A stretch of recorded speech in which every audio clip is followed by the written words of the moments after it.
So can I just have a quick test of the interpretation for those of you who are using the interpretation channel on Teams, and also for those of you who are meeting in person using the devices. So just having a quick test that it's all working.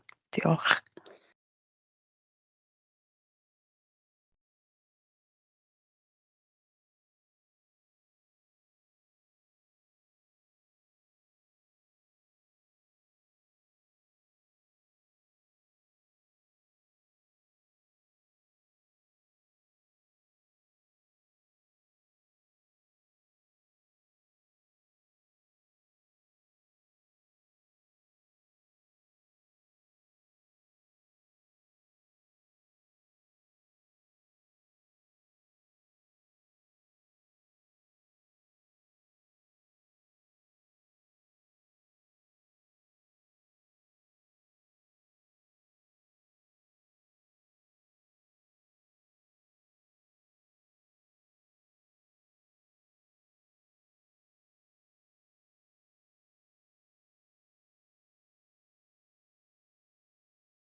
Bore da, good morning, croeso I gyfarfod mis Gorffennaf o Pwyllgor Rheoli Datblygu o'r Awdurdod Parc Cenedlaethol ar Ffordir Penfro. Good morning, everybody. Welcome to the July meeting of the Development Management Committee of the Pembrokeshire Coast National Park Authority. This is a hybrid meeting with members and officers here in the Preseli Suite at Lannion and also joining us online. A warm welcome to you all, and also any members of the public and press who are present and who are observing these proceedings online. I'm Councillor Simon Hancock. I'm the chair of the Development Management Committee. All 18 members of the Pembrokeshire Coast National Park Authority are members of this committee, reflecting the importance of this committee in making decisions for the people and special qualities of the National Park. 12 members are appointed by Pembrokeshire County Council, although not representing their wards on the NPA, and 6 members are appointed by Welsh Government ministers, reflecting different areas of their expertise. Shortly, I'll ask everybody to introduce themselves, but before we do, I just want to say that there's been some changes of membership of the authority. We've said goodbye to Councillor Tim Evans. Tim was a very engaging and contributing member, so we're very sorry to see Tim go. But then, in the same measure of welcome, we welcome Councillor Hugh Murphy to his first meeting of the National Park and his first DM meeting. So Hugh, you're very welcome, and I'm sure you'll be a contributing member as well. I must remind you all that this meeting is being live streamed, and everyone please speak clearly and follow the usual meeting etiquette. Turn off your microphone when you're not speaking and use the hand raise facility if you wish to speak when you're on the screen, and of course when it's time to vote. We have 5 applications for determination with us today. and afterwards there'll be an update on appeals. Members can vote only if you've been present for the entirety of any application and heard the whole debate. As always, I encourage all members to take part in our discussions, but ask you to be focused and succinct in your comments to ensure that we complete our business efficiently and effectively. We will have a break when it's appropriate to do so. We'll move on to the agenda shortly, but before we do, can I ask for everybody all the members to introduce themselves? So we'll go around the table this way, members and officers on my left, and then we'll join everybody on the screen. So I'm Councillor Simon Hancock, Chair of the DM Committee, and on my left. Good morning. I'm Sarah Morris. I'm Director of Place and Engagement. Bore da pawb, good morning. I'm Kate Attrell, Development Management Manager. Good morning, my name is Tony Macy. I'm the County Highways Authority. Bore da pawb, Jack Hauser, Planning Officer for Pembrokeshire Coast National Park. Bore da pawb, Madeline Havard. I'm a Welsh Government appointed member and Chair of the Authority. Good morning, Councillor Vanessa Thomas, Pembrokeshire County Council appointee. Bore da chi gyd, Cyngorwr Hugh Murphy, cynrychioli ardal Tydras y Dinas. Good morning, and I am Councillor Hugh Murphy. Bore da, good morning, Claire George, County Councillor, Pembrokeshire County Council appointee. Bore da, I'm Di Clements, Pembrokeshire County Council appointee. Good morning, I'm Caroline Llewellyn, Democratic Service Manager, attending the meeting this morning. Good morning, Chris Williams, PCC appointee. Bore da pawb, Councillor Michael Williams, PCC appointee. Bore da, Helen Gwenllian, aelod o Ddiffynodi gan Llywodraeth Cymru. Good morning, I'm Helen Gynllian, a Welsh Government appointee. Good morning, I'm Mike Kent, I'm the Monitoring Officer for the National Park. Bore da, good morning, Charles Felgate, Solicitor with Gelders LLP, here to advise the authority today. Thank you. And then on screen, Maureen. Councillor Maureen Bowen, PCC appointee. Fiona. Bore da, good morning, Fiona Day, Welsh Government appointee. Sam. You're on mute, Sam. Bore da, good morning, Councillor Samskin Blackhall, PCC appointee. Thank you. Sarah. Bore da, Sarah Hoss, Welsh Government appointee. Thank you. Any other members on screen? Mike? Bore da pawb. Bore da pawb. Cynghorydd Mike James. Good morning all, I'm Councillor Mike James, PCC appointee. Mike James appointed Pembrokeshire County Council. Diolch yn fawr.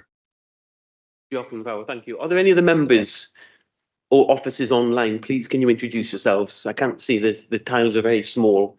So, anyone else present? No? Okay, that being the case, everybody, we'll move on to the agenda itself. The first item is to receive apologies for absence. Caroline, have you received any? I've received apologies from Councillor Bethan Price and Mr John Hogg. Thank you. Thank you very much indeed. Item 2, to receive any disclosures of interest by members and officers in respect of any item of today's business. So, looking in the room first, Councillor Chris Williams. Thank you, Chair. I'd like to declare a personal and prejudiced interest in NP 26/0145 full, the sauna in Saundersfoot, and I'm happy to leave the room. It's been debated. Thank you. Thank you very much. Are there any other declarations of interest here or on screen? I don't see any hands raised. No? Okay, thank you very much indeed. So then we move on to the minutes we have to, Caroline, we have to positively accept and vote on these, presumably. Yeah. So we've got two. I'll probably take them separately, and one of them is very brief. This is to confirm as a true record the minutes of the DM meeting held on the, first of all, we do 3A. This is the meeting of the 3rd of June 2026. I'll happily move those from the chair. Is there a seconder? Dr. Madeline Harvard. And everyone happy with those? Please show. If you were here. Of course, yeah. Okay, thank you. And then secondly, 3B. Oh, sorry.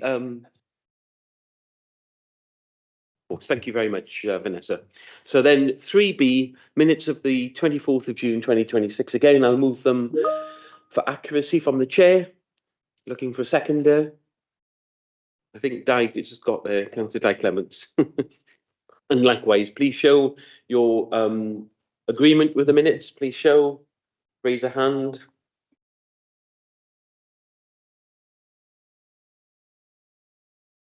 The minutes 2024 rather than 2026. Yeah, that's been picked. Thank you, Okay. Helen. Yeah. With the correction of the correct date, obviously. Okay, thank you. Item 4, to consider the solicitor's report concerning members' duties in determining applications. We're privileged to have Mr. Charles Felgate with us, giving us our legal guidance in determining applications and our duties. So if I can hand over to you, Charles, to please go through your usual report. And of course, we have got a new member with us, so thank you. Thank you very much, Chair. I'm equally privileged to be here. I will go through this in a little bit more detail than I normally sort of skip through it because we do have a new member with us, so I hope it's helpful to him, but it should be familiar to everybody else. So the starting point in the report is to set out the national park purposes. They are firstly to conserve and enhance the natural beauty, wildlife and cultural heritage of the area. And secondly, to promote opportunities for the understanding and enjoyment of the special qualities of the area by the public. In fulfilling these functions, the authority is also under a duty to foster the social well-being of communities within the area. In cases of irreconcilable conflict between those various purposes, the Sandford principle is best summarised as establishing the primacy of the first of those purposes over the second, and officers will advise when they or view that a proposal does not accord with the Sandford principle. Planning system is a statutory code. It requires that planning decisions are taken in accordance with the development plan, unless a material, that is to say relevant considerations, indicate otherwise. And in this case, we have an adopted local development plan 2, which is relevant to that. Irrelevant or non-material considerations must be disregarded. We must take into account the statutory duties to carry out sustainable development under the Wellbeing of Future Generations Wales Act 2015 when carrying out planning decisions, and that's aimed at achieving various wellbeing goals which are set out there in the report. Over the page, we talk about ecological considerations. There are a variety of ecological duties that apply in relation to protected sites, which we'll tend to advise on a case-by-case basis. But there is the general duty that is implicit in the purposes of the duties that are implicit in the purposes of the national park.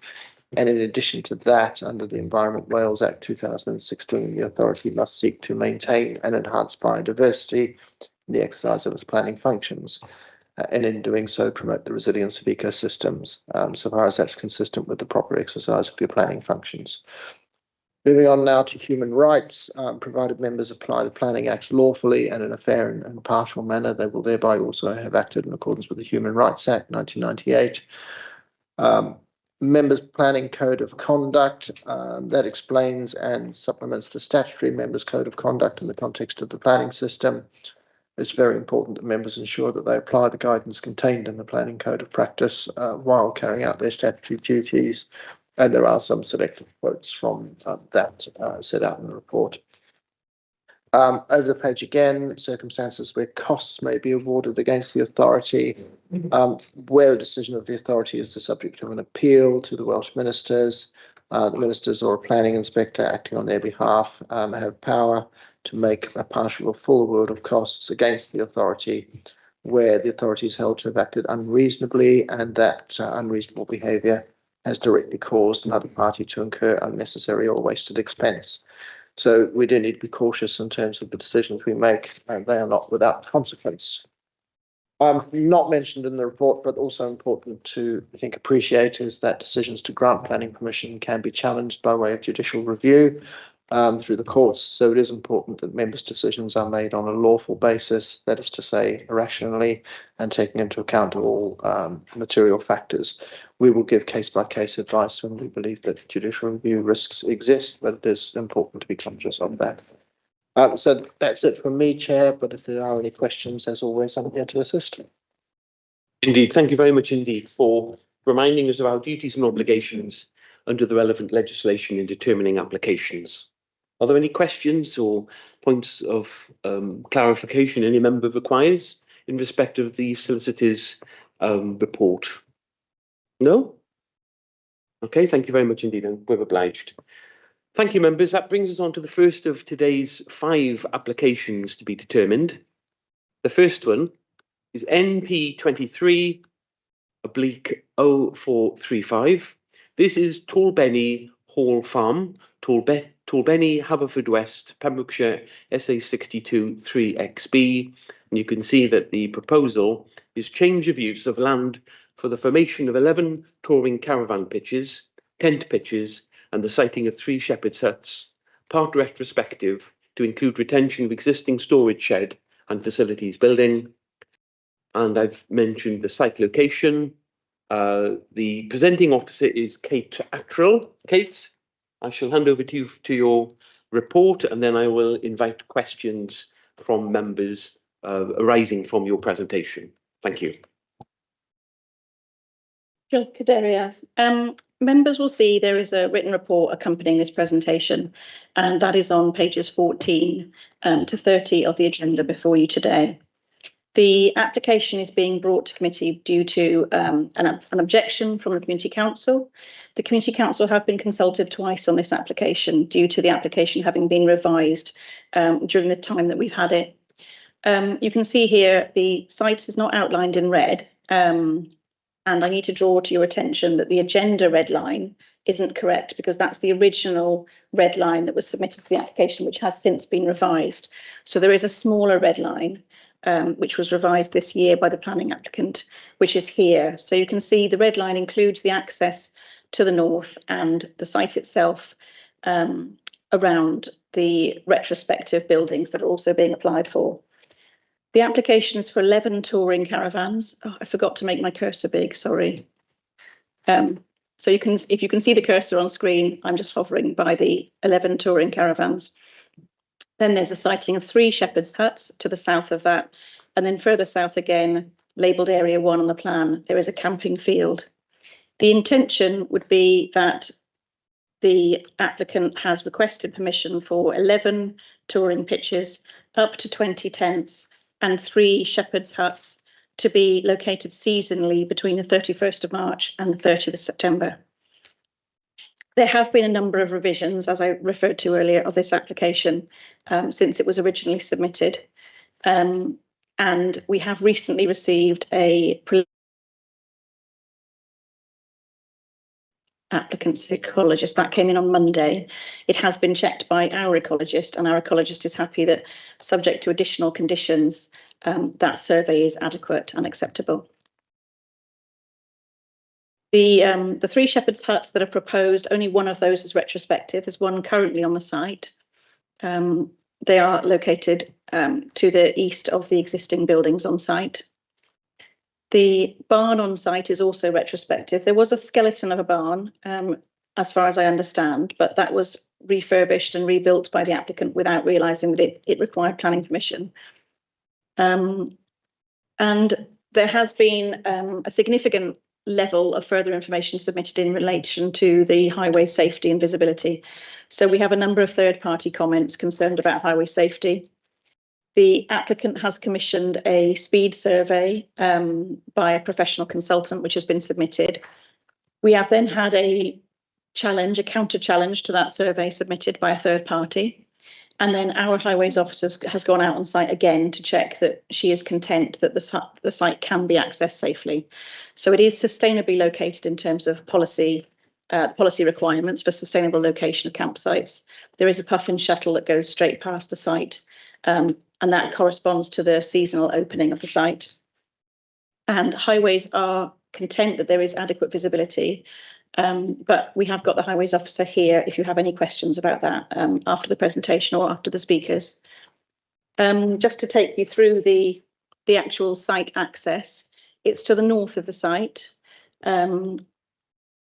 This is just inside the access gates. This is the building to the right is not actually in the applicant's ownership, but is in an adjacent ownership.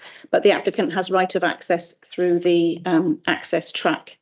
And then this is looking left as you stand on the verge out of the site. The small timber building you can see in the middle is the retrospective shower and toilet block. You will have noticed on the conditions that we've added a condition for foul drainage to be submitted. That's because we don't currently have evidence of a discharge consent from NRW for the septic tank associated with this. And were this to be approved today, the condition requires submission of foul drainage prior to the operation of the site itself to ensure that there's no risk for pollution. This is a sunnier day. This is not when I visited the site. It was raining when I visited the site. And this is the campsite in operation. The Shepherd's Hut, this is the one that's already on site. There's permission is requested for 3 tucked away in little sort of glades around the edge of the site. And then we have a number of condition amendments. I do apologise. Since the report was written, we've had further information, so we've had to update condition 2. So the 2 additional plans that are referred to at the bottom, those are added to the condition 2 that you have in your report. The highways officer is content that the widened access, which was condition either 6 or 9, depending on how you count the conditions. There was a little bit of a formatting error with the conditions at the end of the report. When they went over the page, the numbers started again, and we didn't pick it up, so apologies for that. But the highways officer is content that this condition is not necessary anymore, that there is adequate width on the access to accommodate vehicles passing. There's an amendment to this condition requiring visibility splay. This is that the hedges are trimmed back to allow for visibility of the application site. And then in relation to the ecological report that was received on Monday, the ecologist has asked for 2 more conditions. So one requiring plants to be replaced if when they're planted they don't survive.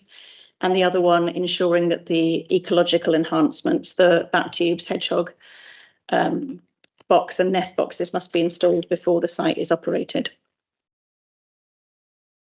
Subject to those conditions, and obviously we've got speakers on both sides today, my recommendation on page 27 is to approve subject to these conditions.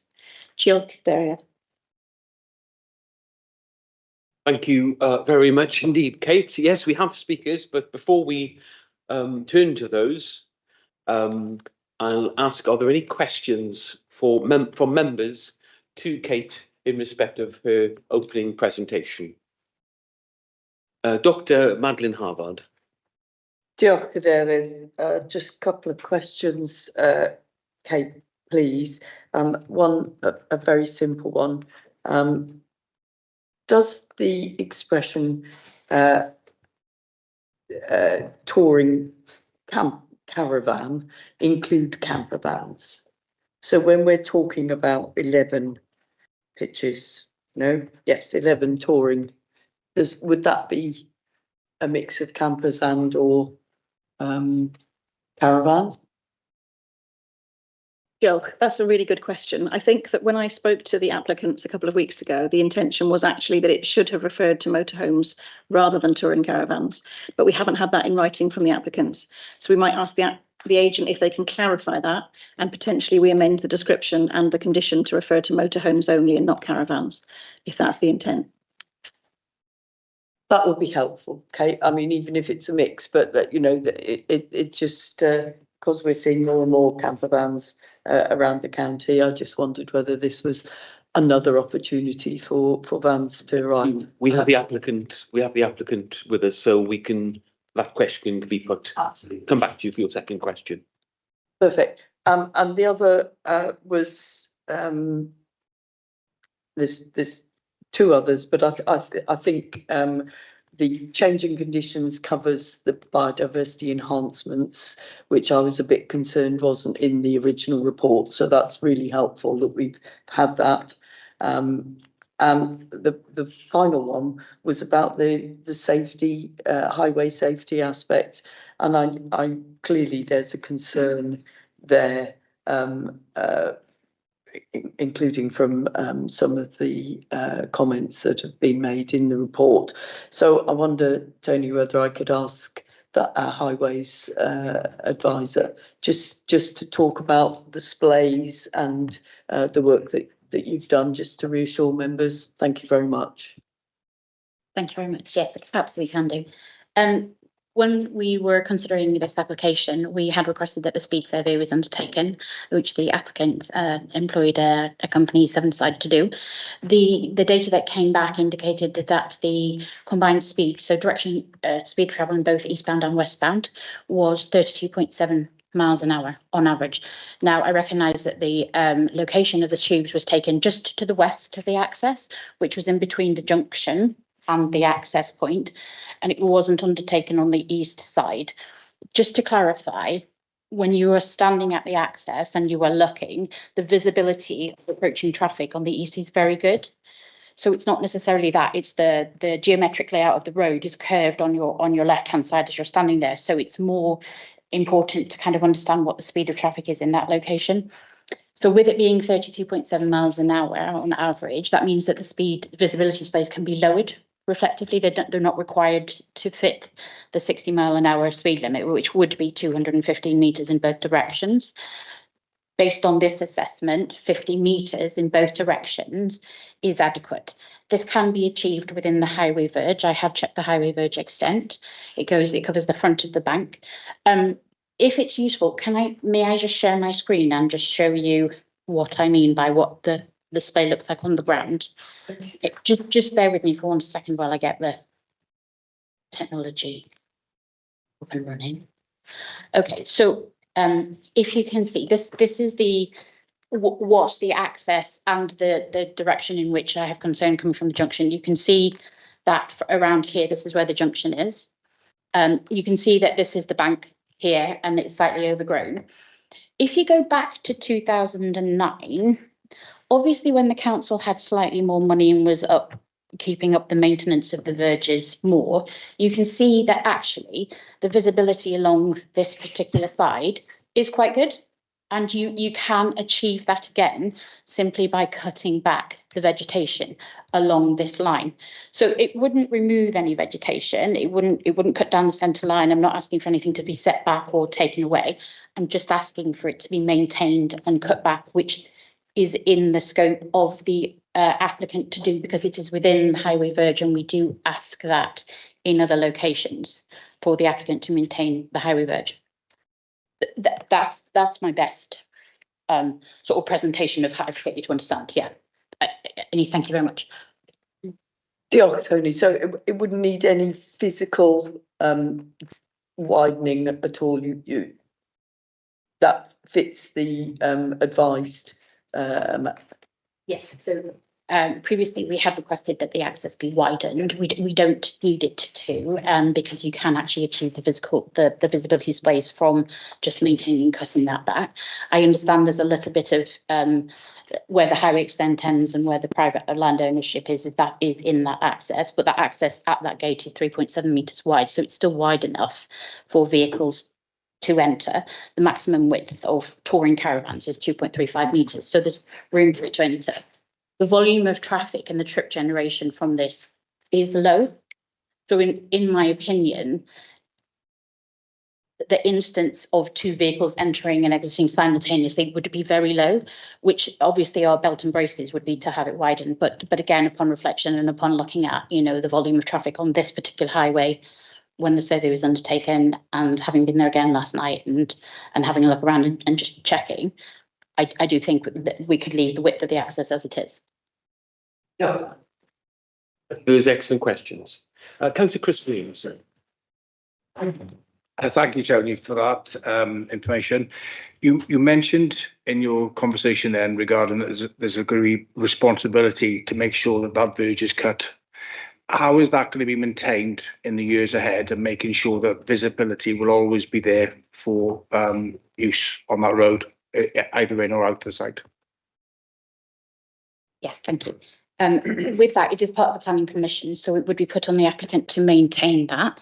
Failing that, if we do get reports that it is not maintained, it can be taken up through enforcement because it is part of the planning condition. And we do issue letters to applicants who own the site to say, you are required to maintain this, to kind of give them a chance to do it. Failing that, maintenance will go out and they will do it themselves. And then it's taken forward from there. Thank you. Thank you for the question. Councillor Claire George. Diolch, Cadeirydd. Thank you, Chair. My question was building on Madeline's, really, looking at the pictures. If they are to be touring caravans, yeah, switch that one on. Don't know why it's on. Well, it was on because I wanted to speak, but sorry. But it must have got two on at the same time. I see.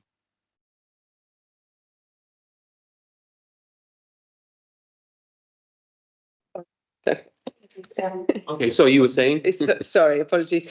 My question was building upon Dr. Haver's question, in so much as if it is touring caravans, I couldn't identify from the picture where you'd put the car once you put the caravan in place, and it looked like it would be quite cluttered. So that kind of distinction between motorhomes and touring caravans, and if it is touring caravans, where do the vehicles associated with those go? Thank you, Chair.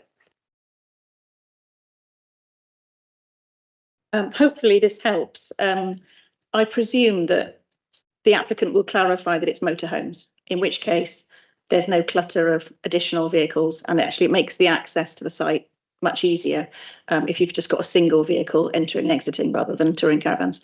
But we'll hear from the applicant later. Hopefully that helps. Thank you. Councillor Di Clements. Apologies, Chair. Just noticing on the reference number that this is MP23. So has this been going on since 2023? And just perhaps you could give us a little bit of history of why it's been so long.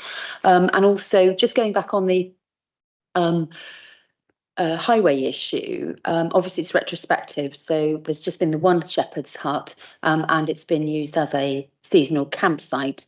What time is that? What do you classify as a seasonal campsite? I know what you've said for the application, but for the previous one, has it been running from March to October? Because I'm thinking, have there been any incidents of accidents or incidents at all? So if there hasn't been, I think then that proves that perhaps the highways issue is dealt with reasonably well. So just a couple of questions there, please. Okay, thank you. Sorry, one other. The shared access. I saw in the the Havens Community Council about the shared access, or somebody somewhere. Sorry, so apologies. But I was trying to understand it on the map where that track also goes. So how much traffic will be going down there as well as the potential campsite? Thank you. Okay, we'll get those three questions answered for you. Sure, I've written them down so I don't forget. So the first one, why has it been going on so long? The applicant had a set of exceptional personal circumstances that I don't want to go into in public, but there has been an exceptional set of circumstances, which means it has taken longer than it would normally do. When the application was first submitted, it had a very large red line, as you'll have seen from the red line on the agenda. That actually made the application into a major, but it was submitted without the PAC consultation that's required for a major. So the applicant then revised the size down to not require a PAC anymore. And then the further details have come through sporadically since then. So it has just been a really long, drawn out process. Secondly, the seasonal question. So up to this point, as far as I understand, the application site has been operating under the 28 days. There has been an enforcement case in relation to the buildings that were there that weren't allowed as part of the 28 days. So those retrospective buildings are covered within this application. That's the toilet block and the barn that you can see on the screen. And then the shared access, if I go back a slide, the farm owns the surrounding land that's not that's not outlined in red.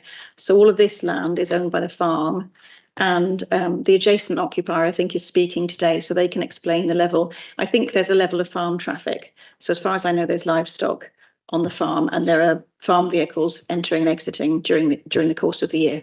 But that's not something that has caused Highways to object. So as far as I understand, that's okay.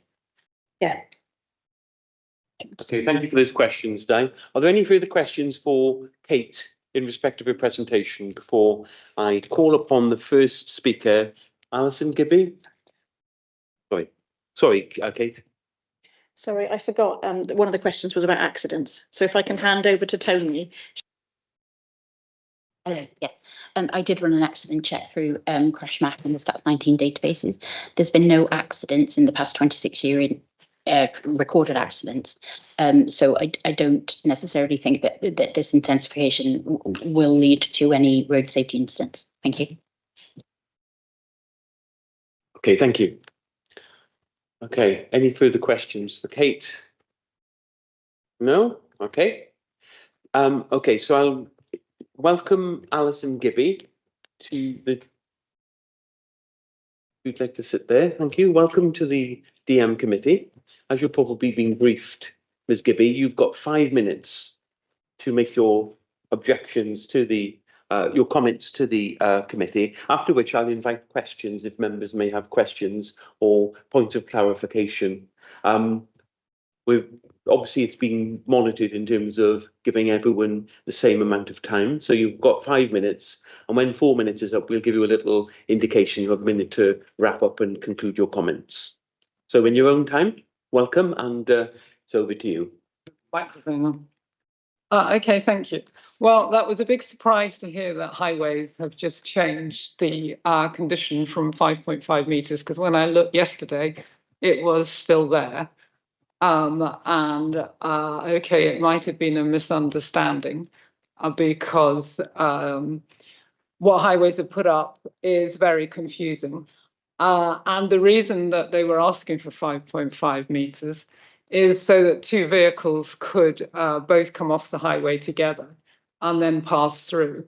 And the statement that that doesn't likely happen very often, well, we've put a CCTV camera up to watch this for the past few years. And yes, there's quite often a backlog, and there are vehicles queuing before the gate and queuing the other side as well. So that actually wasn't true. And as far as the visibility splay goes, I took several photos, which I think went up for you all to see, of me sitting in my car looking left and looking right. And I got the community council to come and look as well. And then Highways told me that they thought it could all be cut back. And I thought, no, it can't, because that's a solid bank. So I asked a surveyor to come and look at it, and he surveyed it all very carefully. And I'm afraid that I would disagree with your Highways officer, and that is actually a solid bank. It's not just vegetation. It's a solid bank that the National Parks put up as part of the land reclamation of Torbeni Airfield. And it's about 7 or 8 foot high, and it's huge, great concrete lumps. And then the National Park planted hedgerow trees on top of it. And then the other thing I would disagree with your Highways officer is about the visibility required looking the other way. So if you're coming out of the gate, if you look left, you look towards Torbeni Crossroads. And if you look right, you're looking towards Hasgood Cross. And the speed counter was only placed on the left-hand side of the gateway, which I thought was very peculiar. And then I read the report, the AXTRO report, and it said that the reason they put it only on that side was because the Highways officer had said that there was 215 metres to the right, so it wasn't needed. So in other words, the visibility splay to the right is meant to be 215 metres because it's a 60-mile-an-hour road, and a speed test has not been carried out on traffic coming on that side of the road. And I wondered why the visibility splay drawing in the AXTRO report had it only 50 metres to the right. So in fact, I phoned them up myself yesterday to ask them, and it seems to be just a mistake. So that actually the 215 metres is supposed to be to the right as well. It's meant to be 46 metres to the left. I can accept the results of that one, but it's meant to be 215 to the right. So I then asked the surveyor to do the survey that way. And in fact, the line crosses the hedge bank. So that was my latest email. I'm afraid this was all a flurry of emails because I only had 2 weeks to get all this sorted. I didn't realise that Highways was going to change their opinion from refuse, because it's been refused the whole time until now.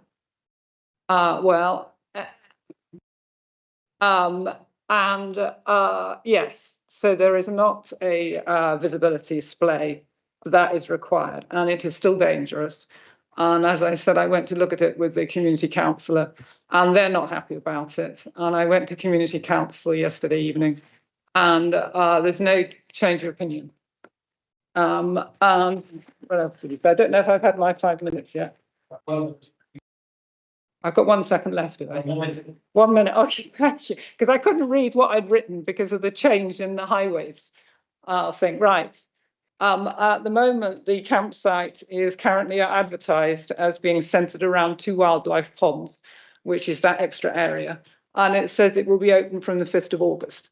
So I think that actually they will be using the entire campsite, and that cutting it in half was just a very clever move to mean that they didn't have to fulfill the extra obligations that they would have done to make it a larger area. They've used the irrigation ponds ever since it started, and it's still currently advertised on pitchup.com as being centred around 2 wildlife ponds. And as for the... Okay, very fast. My current sentence. I don't see how you could have a drainage field from the septic tank because it's under a parking area, and you're not allowed land drainage under a parking area. Thank you very much indeed, Ms. Gibby. I think before I ask members to ask any questions of the objector, perhaps Tony, could you respond to some of the highways issues that the objectors just mentioned? Yes. Thank you. Yes. Thank you, Mr. B. I don't think that it is what we have changed our opinion completely. In the first instance, when it was when the planning application was submitted. Excuse me, I can't hear. I do. Is that better? Is that better? Can you hear me now? Can hear a bit. You need to turn yours off. How do I turn it off? That one. No, the next one's like that. Thank you. Right, if you yeah, please let me know if that's better. Okay. It wasn't that in the first instance we refused it. There was insufficient information for us to make a recommendation on it. So that's when we had asked for the speed survey to be undertaken. For a 60-mile-an-hour road, the standard belt and braces approach would be 215 metres in both directions, subject to a speed survey, where the speed survey identified that the actual speeds on the road was 32 miles an hour. But this means that the visibility can be stepped down accordingly. And according to DMRB, when we look at the approach, the measure of speed is not the, sorry, just give me 1 second to find my note on it. What we are looking for in a speed survey is representative traffic flows that indicate vehicles are indicate the vehicles are travelling well below the 60 miles an hour. The measurements for journeys shall be taken on the approach to a scheme extent. They're not taken at a site extent where people could be stopped turning and speeds are lower. They're taken on the approach. For us, the approach which requires the most scrutiny would be the one on the westbound side. Again, as I said, when you look at it, when you're standing on site, there is far more visibility because the road is straight in geometry and there's insufficient forward stopping distance for vehicles driving on that road to see vehicles exiting. That's why my comments, which Astro said, we're not bothered. It basically means I know that there's sufficient visibility.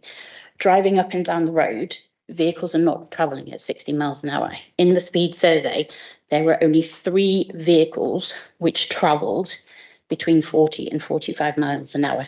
And that was 3 vehicles in total over a 24-hour period. No vehicles went above that speed category.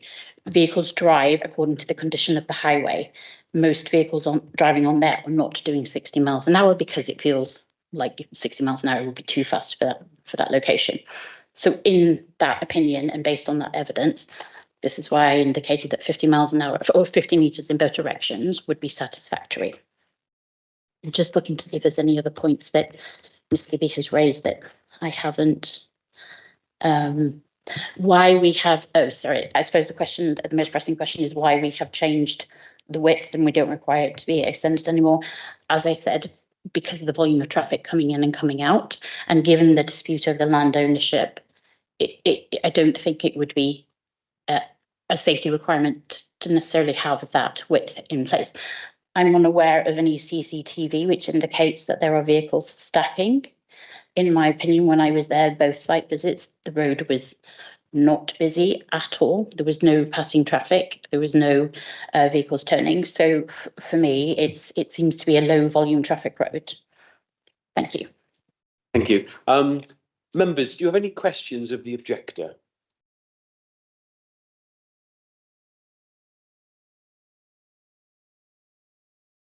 No? Oh, Councillor Claire George. Chair, I just for clarification, really. So the principle or your sole reason for objection is the traffic management at the site. No, we have a lot of other objections, but because I was only allowed 5 minutes, I focused my written objections on the highways issue. No, we have a lot of other objections, like, for example, we own the land along the stream, and the applicant has removed all the screening, all the trees that were there.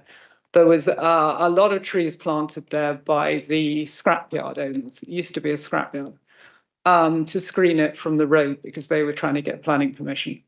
And all of those trees have been removed along the boundaries, so that if we're working beside the stream, or last August we had a picnic there, and we're just right in the middle of a campsite. So there's no boundary anymore. And other objections that we have are that there has been sewage effluent in the stream on several occasions, which we believe, obviously I can't actually prove, has come from this septic tank. And as I said, I know a lot about septic tanks because I have my own sewage treatment plant.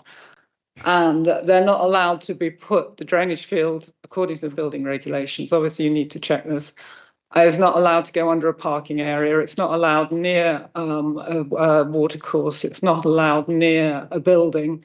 And looking at this area, it's all a parking area because when the campers are there, they just drive all over it and park anywhere.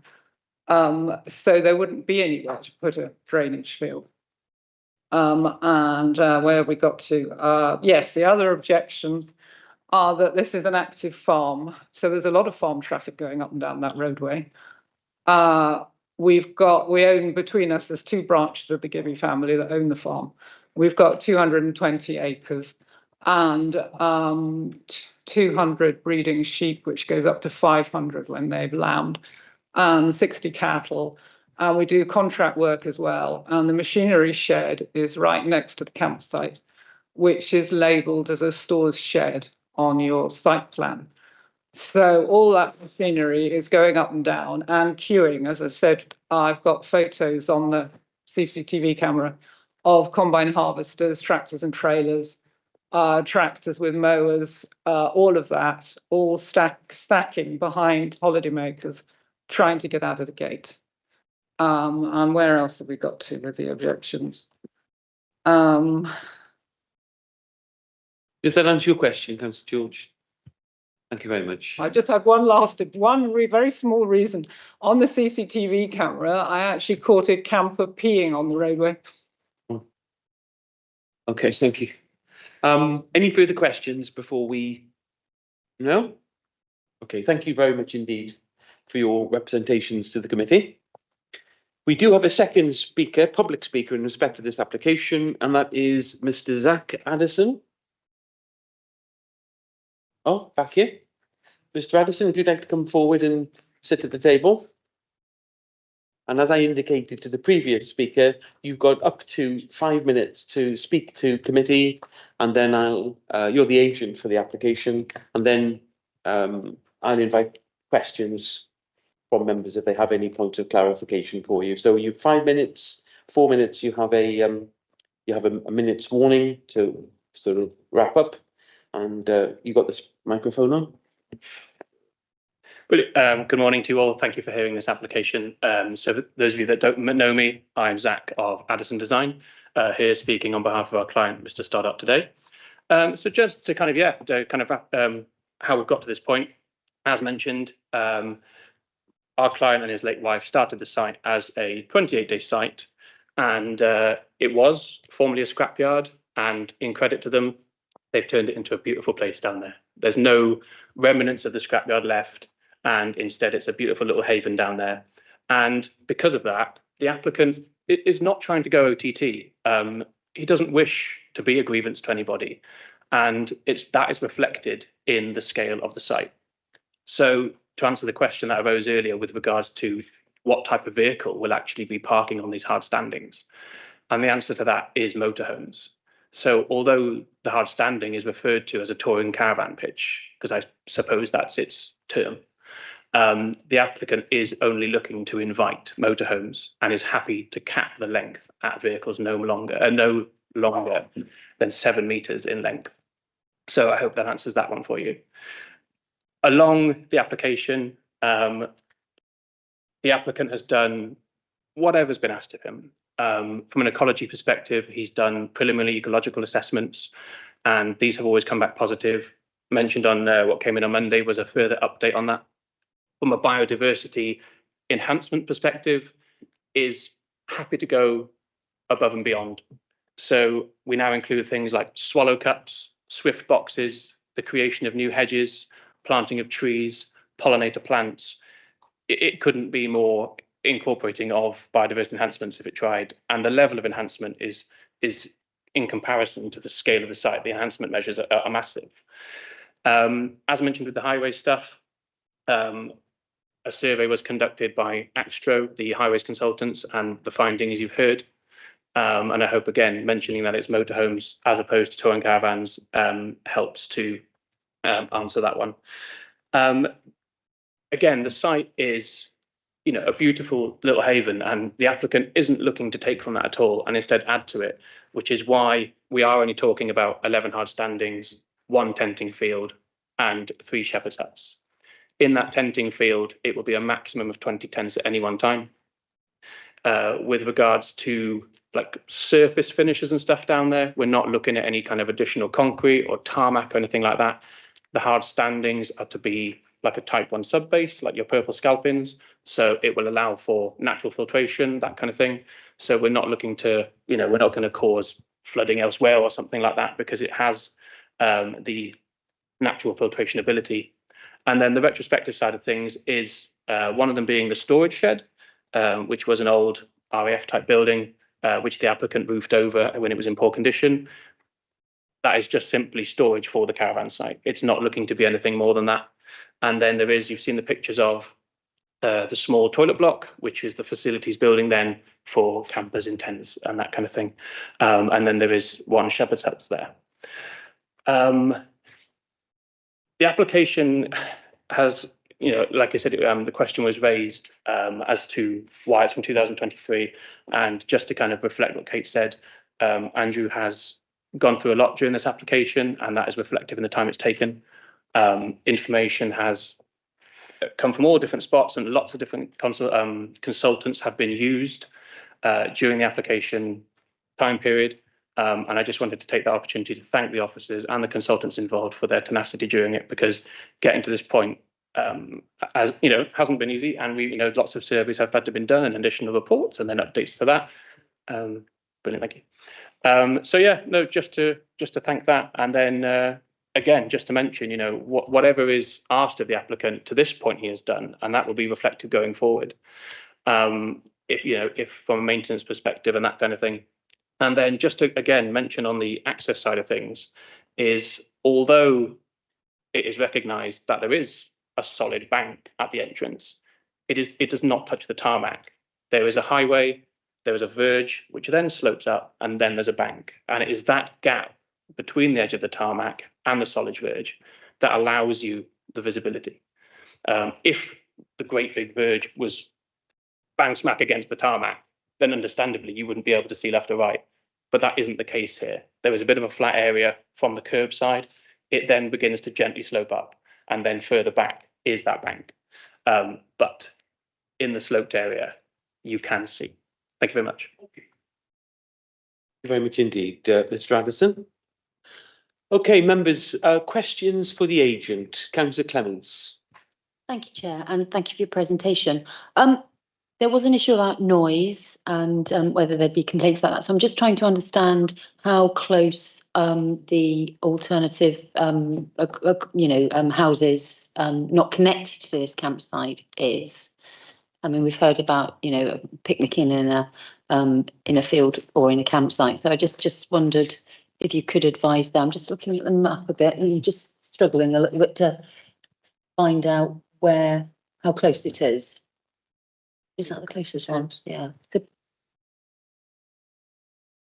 So one thing to mention about kind of noise mitigation is the fact that the site is completely secluded in its own little bubble. It has really established tree lines and hedges right round, which of course you speak at about 60 decibels, which dissipates across 10 meters or so. So by the time people talking normally on the campsite hits those tree lines, not only has it had the distance to actually dissipate, but when it hits those tree lines, it then gets fuzzed up between the tree line. There are in the village, there is the village of Talbenny, and there are houses. I think the nearest one, and this will need to, if somebody can pull like Data Map Wales or something and run a line from house to house, I think it's like 130 meters is the closest one from memory, but that would need to be checked if somebody draws a line on Data Map to the nearest house. But again, if it was an open field and on the edge of the field was a house, if somebody were, kids on the site having fun, a little bit of screaming and stuff, and then just kids being kids, will travel. But in this instance, there's hedgerows, there's trees, and we're not talking trees like this. We're talking great big, it's really established down there, and that's what adds to its kind of haven. So, the noise will be mitigated through that vegetation, but also, there is a fair distance to any dwelling. Kate, do you want to add? Thank you. I've measured it on the map, and from the closest corner of the campsite to the nearest adjacent dwelling is 101 metres. So under the Welsh Government's new permitted development, noise is excluded effectively if the nearest dwelling is over 100 metres away. So that would also fall within that definition. Can I just add, though, now that the agent has clarified that we would request to change condition 3 to refer to motorhomes only. And in reference to Mrs. Gibby's comments about the drainage, SAB consent would be required. That's been confirmed by the drainage engineers. We've also put on condition 4, which requires a foul drainage scheme to be submitted prior to operation. So the existing toilets would need to effectively be blocked off if this was approved today, and the applicant would need to submit a scheme for management of foul drainage in between assessing whether the existing septic tank is adequate for the needs of the campsite, which would need to be done through ourselves and NRW. And he would have to find a way, potentially bringing in portaloos and having those emptied to somewhere that wouldn't affect an SAC. Dad, do you want to come back? Yeah, actually, I've forgotten about that one because I'm just thinking about the more vehicle movements with a motorhome. If you have a caravan, you're going to dump it off and go with the car. So I just wondered, how does that change anything with vehicle movements? I mean, okay, it's probably easier to get out onto the road if you haven't got two sort of, vehicles, a caravan and a car, but a motorhome to go travelling more. Just a question really, general. Okay. Not necessarily, because if you think about it, the number of vehicles that would be moving and leaving their caravans behind would be the same as the number of motorhomes moving in and out anyway. You'd just be taking your home with you. So it's that. We do expect kind of, and on average, let's say there's about 5 movements in an hour going on, because if you think that people will arrive and then they'll depart. So that's 2 movements. They may do that once a day if they wish to travel around.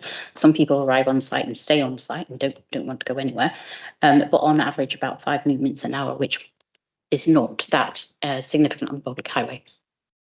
Thanks. Okay, Dai. Thank you. Dr. Madeline Harvard. Diolch, Cadeirydd. Thank you very much, Zach. I wonder if you could just talk a little bit about the Three Shepherds huts. The plan, as I've read it, is that this is a seasonal site, and so they would be out on site during the March to October period, and then in the shed or in the barn, move to the barn.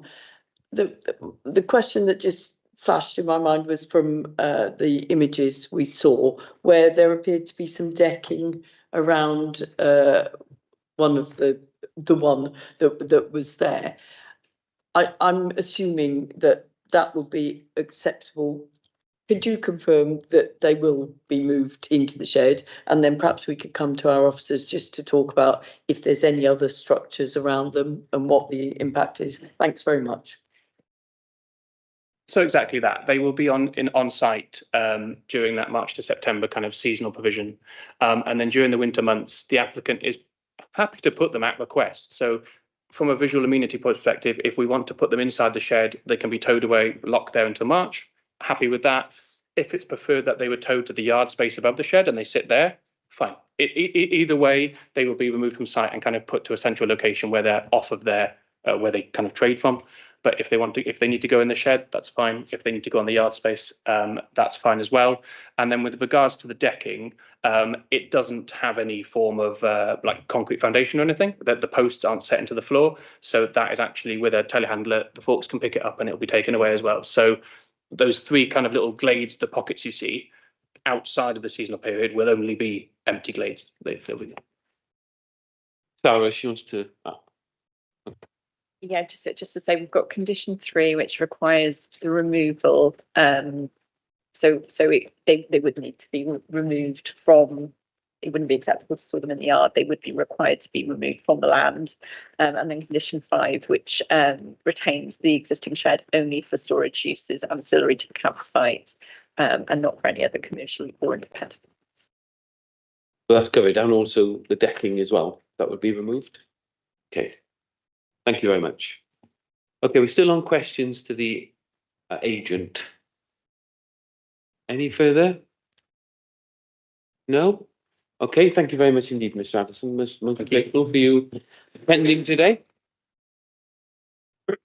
We've had the officer's presentation, we've heard from an objector, we've heard from the agent, and members have had ample opportunity to ask questions. So I think we'll proceed swiftly into the debate part of this application. Who'd like to lead on first? Councillor Clements. Thank you. I think I'm content with the explanation about the access, the arrangements for the campsite, the fact that it's going to be removed through the winter. I think it's a really good, useful, a good use of a brownfield site compared to what it was. It's good that we're sort of spreading some of the tourism offer inland rather than on the coast. We want to encourage tourism, but it's away from perhaps those more honeypot areas. So I'm actually going to propose that the officer's recommendation, but I would like to just suggest, because I love peace and quiet, whether a condition or an informative could be about, say, a quiet time after 10 o'clock or something. Is there anything that we could put in to say, actually, we'd like you to consider this, the applicant? Is that something we consider? Thank you, Chair. Thank you. Thank you. Yes, we have consulted Environmental Protection, but we haven't had any comments back from them in terms of any noise complaints. But we could ask for a noise management scheme as an additional condition to be submitted, and that would involve potentially the applicant putting up signs on the campsite itself, and maybe in their terms and conditions asking there to be a quiet period. I'd probably say 9 p.m. actually rather than 10 p.m. Yeah, I was just when you've got people who live next door who are there all the time, who are potentially having to work rather than being on holiday, I think probably 9 is what we would normally recommend. okay, thank you. So would that be added as a new condition? Okay. Okay. Thank you. So, Di, you're moving the recommendation. The officer's recommendations of approval appear over pages 27, 28 and 29. Obviously, they're much amended from as they appear on your agenda pack. Right, the next thing I'll ask is if a seconder. Sarah, were you seconding? I just saw Sarah Hoss's hand go up. Yes, absolutely. Oh, thank you. Sarah Hoss, thank you, Sarah. Sarah's seconded. So moved by Councillor Di Clemens, seconded by Sarah Hoss. So we'll still continue the debate. Yes, I was hoping to have a word, actually. That's okay.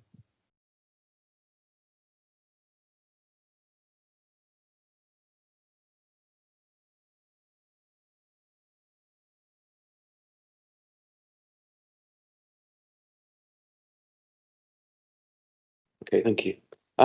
Okay. Jonathan, Sarah. Yes, Sarah, did you want to speak as well? Just very briefly, I wanted to really support what Di Clements had said about this application, and I wanted to ask, wasn't the Puffin bus service mentioned during the presentation? Because in my experience, if you're using a motorhome, it's actually quite nice to leave it on the site and go off then and access seasonal public transport that's available. So I think that was what was said at the very beginning, and I just wanted to mention that. And I think it's also an interesting site for people to visit in terms of the offer that we have and the access to seeing real rural life and a very active farm. So I'm happy to second the proposal. Thank you, and thank you for that comment. It's certainly important to have accessibility to these sites. Any Dr. Madeleine Harvard? Diolch, Cadeirydd. Yes, I will perhaps default to my usual comments and thoughts. It looks like this has really changed a previous industrial site effectively. I mean, it was the airfield site, it was concrete, then it was a scrapyard. To one with ponds, one with hedgerows. We have a commitment, and indeed we'll have conditions on enhancing biodiversity. So to my mind, as Councillor Clements has highlighted, and indeed Sarah Hoss, we have an opportunity here to regularise the use of an inland site, making use of a site that previously we would not have been proud of as the park, to one that has the potential to be a really excellent provision for visitors. So we obviously heard and took account of Ms Gibby's objections.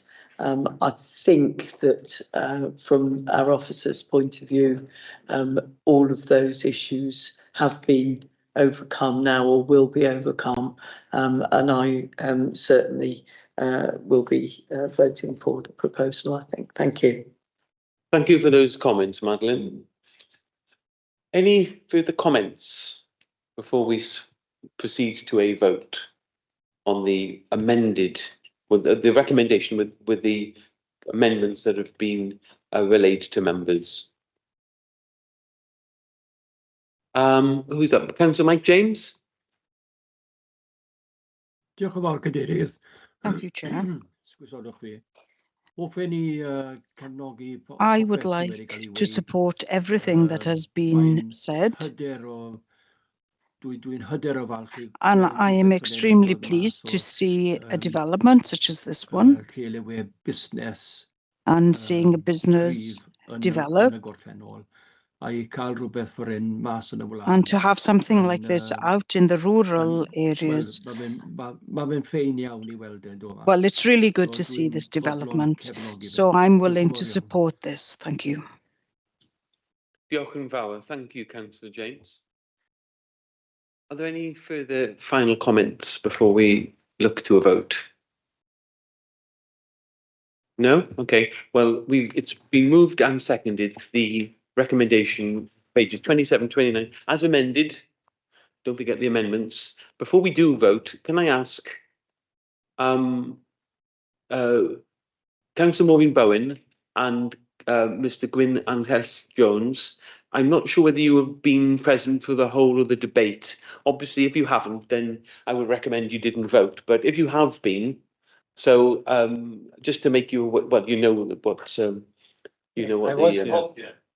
Oh, you were both present for the entirety of the debate. That's what I'm trying to gently suggest. Yes, that's true. Thank you. Okay. Well, if you feel you've listened to everything, then obviously we vote. Those in favour of the recommendation as moved and seconded, please indicate in the time-honoured way.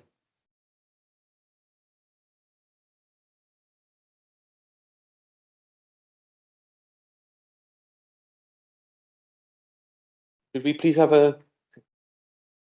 Is that unanimous? So I don't need to call for any against and no abstentions? No? Okay, well that's unanimously carried. Thank you. Now the next application I suspect will be quite a considerable debate. So I think we'll probably have just a 5-minute break because people have to leave and come back. So, and obviously this sort of weather, you won't have regular breaks. So we'll have a 5-minute break and we'll come back for the next application.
Okay, thank you, members. Thank you very much indeed.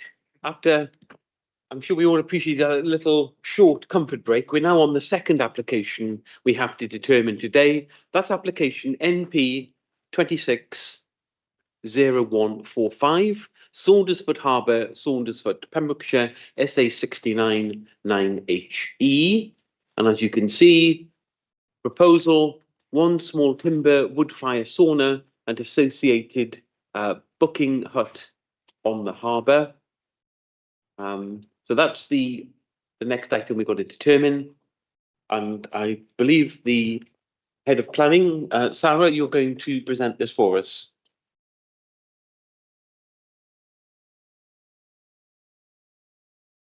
I beg your pardon? Oh, yes, of course. Yes, Caroline. Could I just point out that Councillor Williams has left the meeting because he's speaking. He's declared a prejudicial interest in speaking. Yes, indeed. Councillor Chris Williams has left. He's no longer on the committee for this item.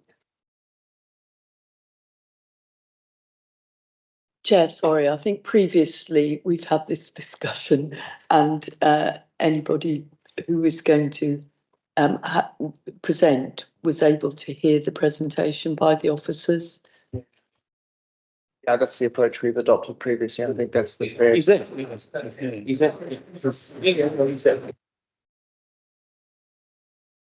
Well, County Councillor Chris Williams is in the room. So, Sarah, please. Sarah. Good morning. I'm presenting this application on behalf of the case officer this morning, who is unfortunately unable to be with us due to a family bereavement. I am familiar with the proposal and the site, but please do bear with me if I need to check specific details when we get on to questions.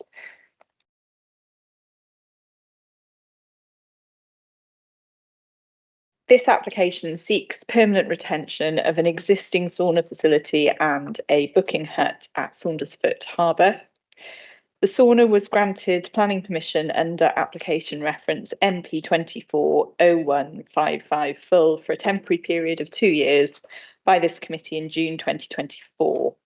The permission then granted related to the change of use of the land.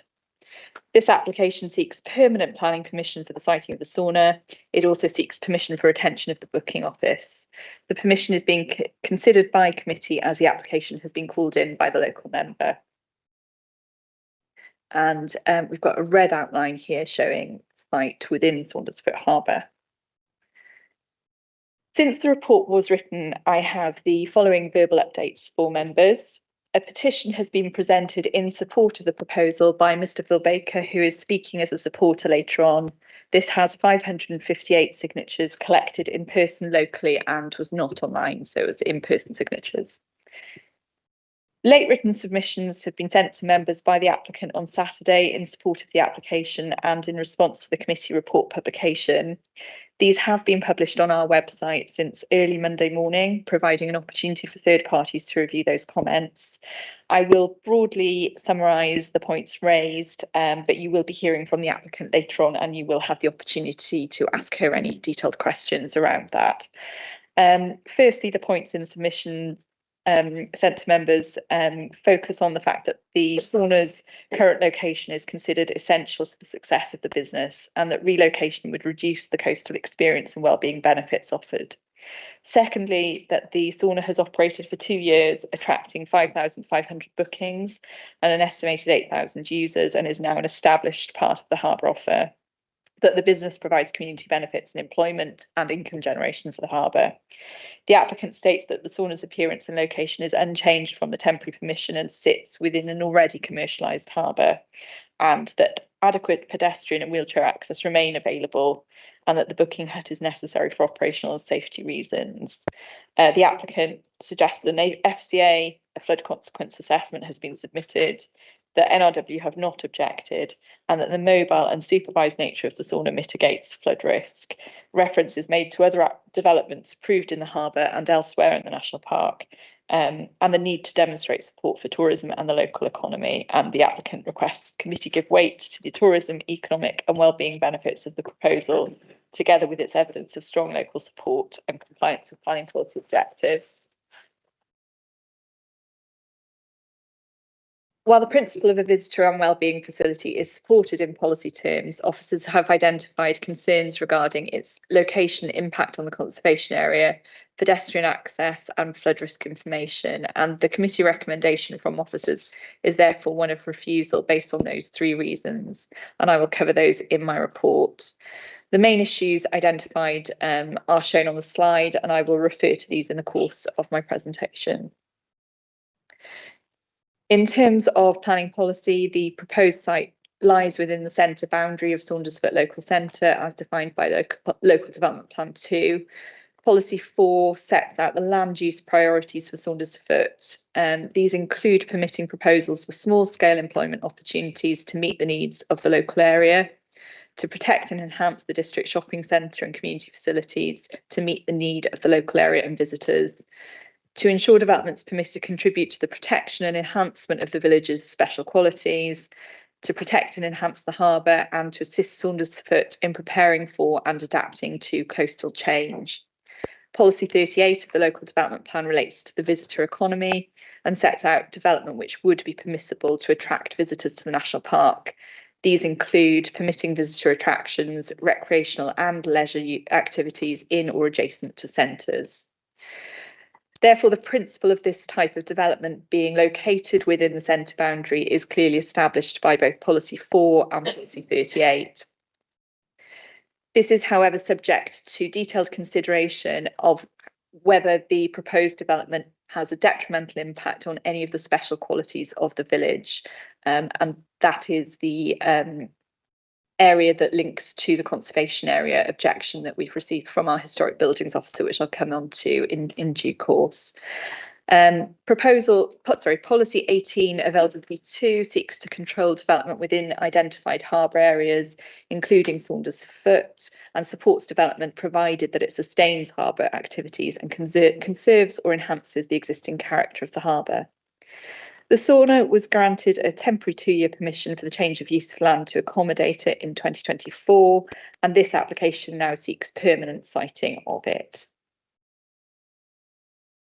So you can see this is the harbour area shown in a dashed blue line.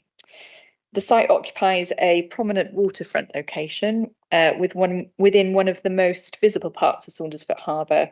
The area benefits from significant public use. It is within the Saundersfoot Conservation Area, part of the designated harbour area, and also partly within Flood Zone 3 and the Coastal Change Management Area.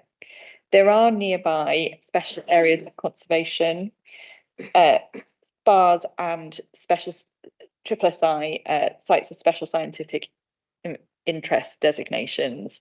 However, in relation to the SAC, SPAR and SSSI designations, the PCMPA ecologist has not objected to the proposal and has advised that we can screen out the proposal as being unlikely to have a significant effect on the special area of conservation or the SPAR. It is not considered to result in any detrimental impact to the SSSI. These slides show the sauna and the booking office as you look across the front. So the booking office is immediately adjacent to a separate booking office for harbour trips. And these slides show the plans submitted to support the application. So you can see the dimensions proposed.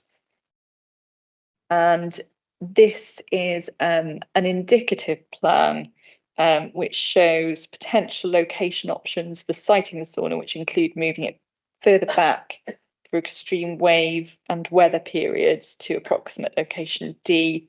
These are provided only for illustrative purposes only and are not to scale. The dimensions of the sauna and booking hut, together with floor plans, have been submitted as part of the application. The booking hut measuring approximately 2.8 metres at the front and approximately 2.3 metres at the rear. The sauna measuring approximately 2.6 metres to its highest point from the ground at the side roof. So this is the booking hut still, and this is the booking hut again. And we have the sauna here, so you can see the slope here on the roof. So the highest point being 2.6 metres at the highest point from the ground, and the wood burner flue extending above that, and the width of the sauna approximately 2 by 4.1 metres. So some further photographs. In terms of the visual impact then of this application, consultee responses have generally raised no objection to the proposals. However, the conservation area has raised concerns regarding the effect of the proposal on the appearance of the conservation area. There was no objection received to the original application, and the officer committee report that came 2 years ago did not identify that as an issue. However, in the course of the application discussion at committee, the committee minutes do note that members did raise concerns about potential visual impact associated with that sauna. In terms of this application, there are two differences. So firstly, it is for a permanent proposal rather than a temporary proposal. And secondly, it now includes the booking office as well. So there is a greater massing element that we're looking at here. So in terms of the legal duties on us, Section 160 of the Historic Environment Wales Act requires that when considering planning applications, we pay special attention to the desirability of preserving or enhancing the character or appearance of the area. And in terms of, it is in terms of appearance rather than character, I believe that the main concern is raised, but I will defer to our Buildings Conservation Officer, who is here to take any further questions that members may have on that aspect. This is a copy of the adopted map of the Saundersfoot Conservation Area SPG. The yellow is identified as essential open area within the conservation area, and I am hoping that you can see my cursor, and I'm very grateful to Jack for helping me in making it large and pink, which was beyond me.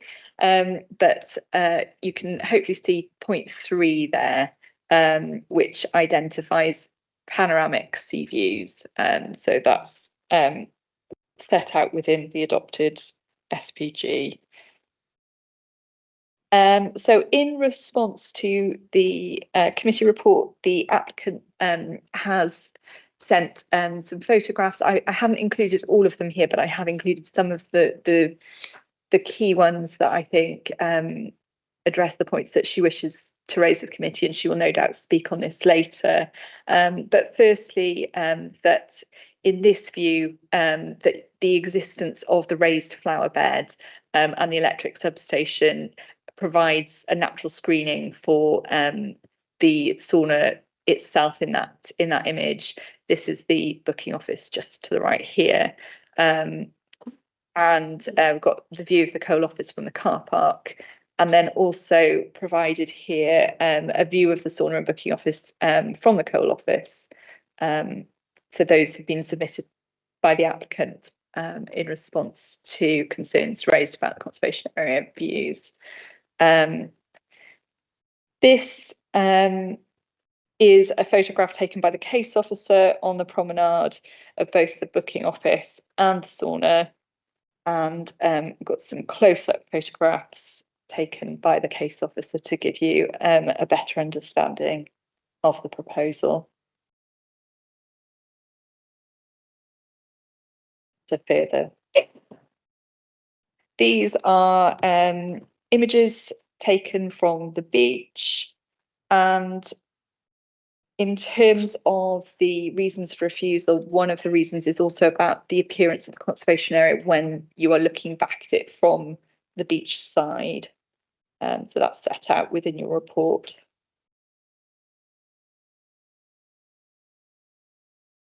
So other key issues include pedestrian access along the promenade.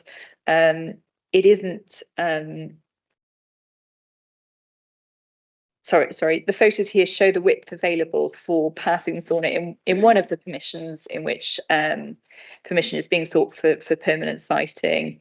And it is recognised that the current application retains access along the promenade for pedestrians, including wheelchairs, pushchairs and prams.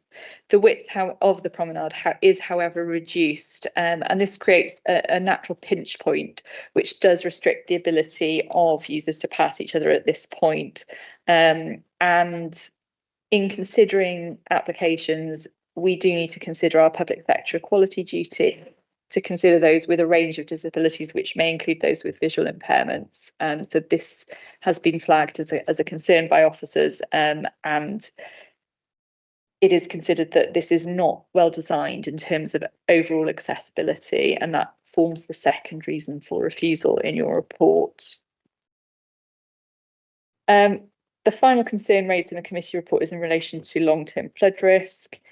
Since the previous temporary application was approved, we have had a change in policy in that we've had the publication of Technical Advice Note 15 by Welsh Government, and that relates to development, flooding and coastal erosion. That now requires the submission of flood consequence assessment documents for anything in a Zone 2 or a Zone 3. And therefore, we did request a flood consequence assessment to support the current application. Oh,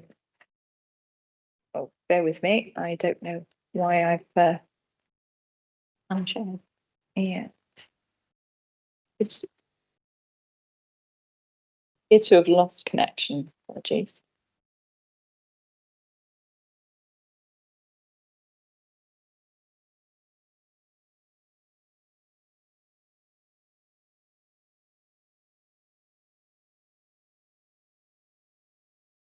Sorry, I'm just rejoining the meeting so that I can share with you.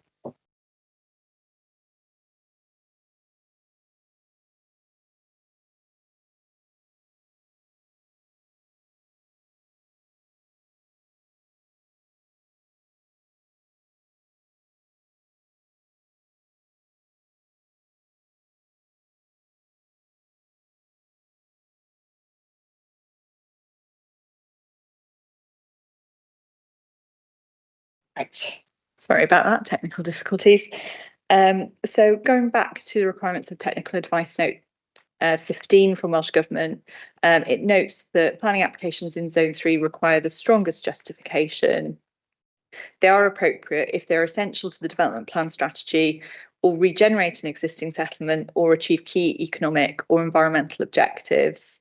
And developers should undertake a flood consequence assessment proportionate to the nature and scale of the proposal. And for committee, before making a decision to grant planning permission, decision makers should be satisfied that the scheme is justifiable in accordance with those principles, and where they're not satisfied, planning permission should be refused. So that's the Welsh Government advice to us in relation to flood risk. An FCA was submitted, which has been assessed by officers. Natural Resources Wales have not objected to the proposal, but they do acknowledge that the FCA falls short of the updated requirements as set out in TAN 15. So there are a couple of details here that have not been made available within the document to us, and therefore it's based on a lack of information that in terms of flood risk, that the third reason for refusal is identified within your report. In terms of the consultation with PCC Coastal Rivers and Drainage Team, they have just asked that flood and coastal erosion risk to property assets and infrastructure risk be taken into consideration, as this is a risk that will continue to increase over time. And just in terms of some of the shoreline management plan, that reference to short and medium term policy to hold the line.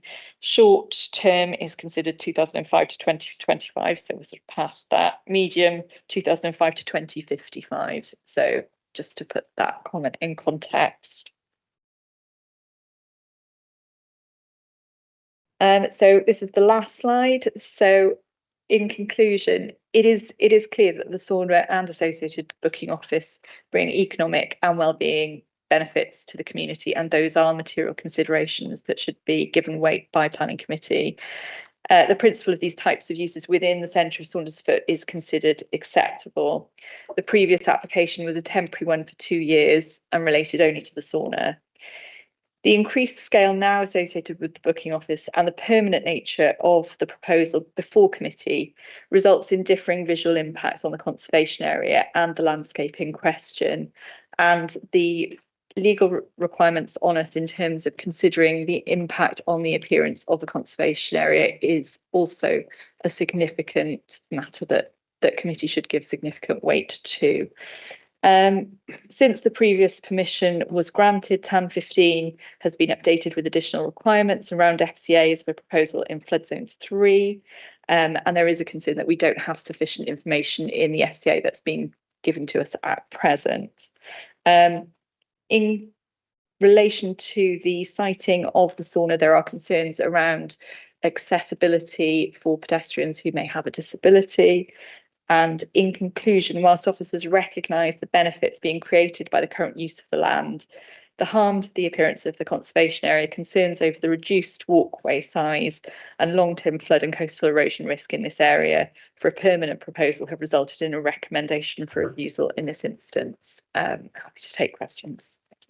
Thank you very much indeed, Sarah. I've got one. I'll start and then I'll ask members if they've got questions for you arising from your presentation. One of those images seemed to show there were other units on the harbour side, something to do with like boat trips and so forth. Yeah. So this isn't unique. If there are, how many more units are there on the whole of the harbour? I haven't been to Saundersfoot for a while, so. Yes, so there are a number of uses that take place along the harbour.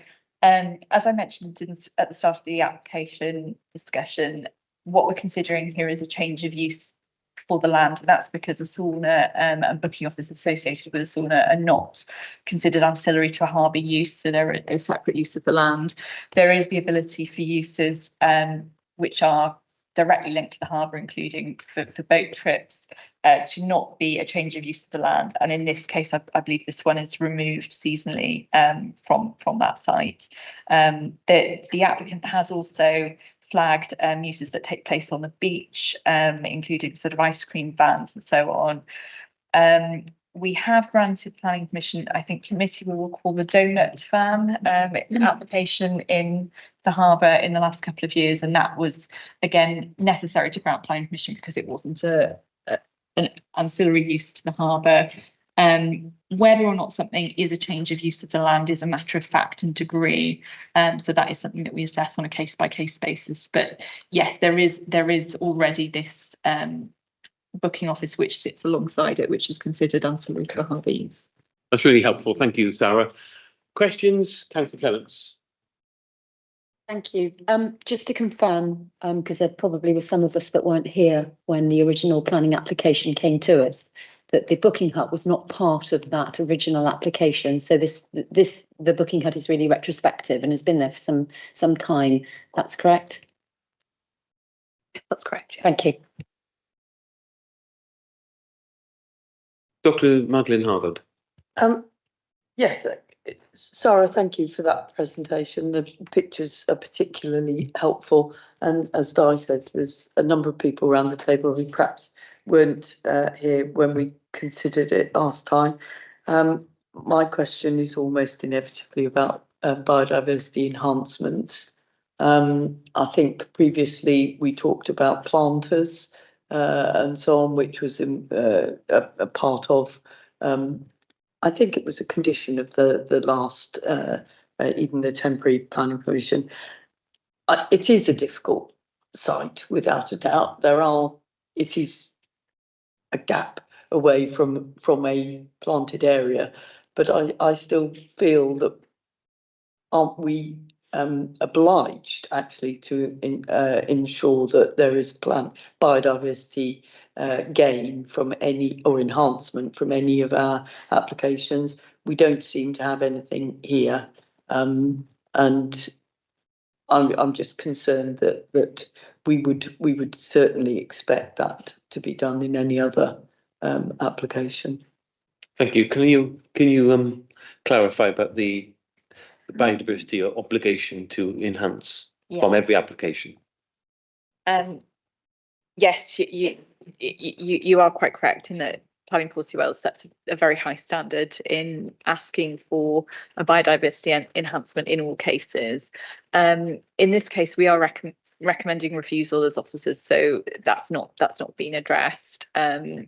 If members were minded to approve the application, I think that would be perhaps a question for the applicant as to whether they would be content with some form of condition that required a biodiversity enhancement, perhaps along the line of that permitted with temporary permission, which included planters. I believe that the planning ecologist didn't actually require a biodiversity enhancement when he responded on this application, because he felt that the site made it particularly challenging to deliver something that was meaningful as an enhancement. But as you correctly said, we usually do try to find any way that we possibly can to get some form of biodiversity enhancement on a site. But because it's a recommendation for refusal, that's not been addressed. This is slightly off this particular issue, although it's directly related to it in a way. I know we certainly aren't encouraging offsetting, we're encouraging enhancement in associated with the development. But would it be feasible if the ecologist says, actually, this is quite a tough ask in this patch, or particularly for something that's mobile, I suspect, which is where there's an issue. But would it then be possible to say, some contribution to biodiversity as close as possible? So there is a sensory garden in Sunderland. There is that planted that bed just behind. I'm not asking you to comment on this particular, but is that a possibility generally? Yes, Planning Policy Wales does talk about that, and talks about you always try to have it on site first. That's always absolutely the preference, that you are mitigating and you're offsetting on site, but that you can look at off site if that's not possible. And then I think it's always needing for it to be proportionate to the scale of any development that's proposed. And obviously this is a lower scale than you might be looking for if you had a big housing development, for example. Jen, I might just suggest that would be another good topic for part of a workshop one day to really investigate the possibilities and range of options we've got for biodiversity enhancement. Thank you. Excellent suggestion. Fiona, I think your hand is raised. Yeah, I just wanted to ask a quick question about the kind of point around accessibility. From the images shown, it did look like that there was a kind of narrower space behind the sauna. Obviously, as I wasn't part of the committee for the previous application, I just wanted to know what consideration was given to that previously. And then secondly, I just wanted to check the booking office seems to be kind of set further back. So is that accessibility issue just going around the actual sauna, or are there other buildings on the promenade that create that issue as well?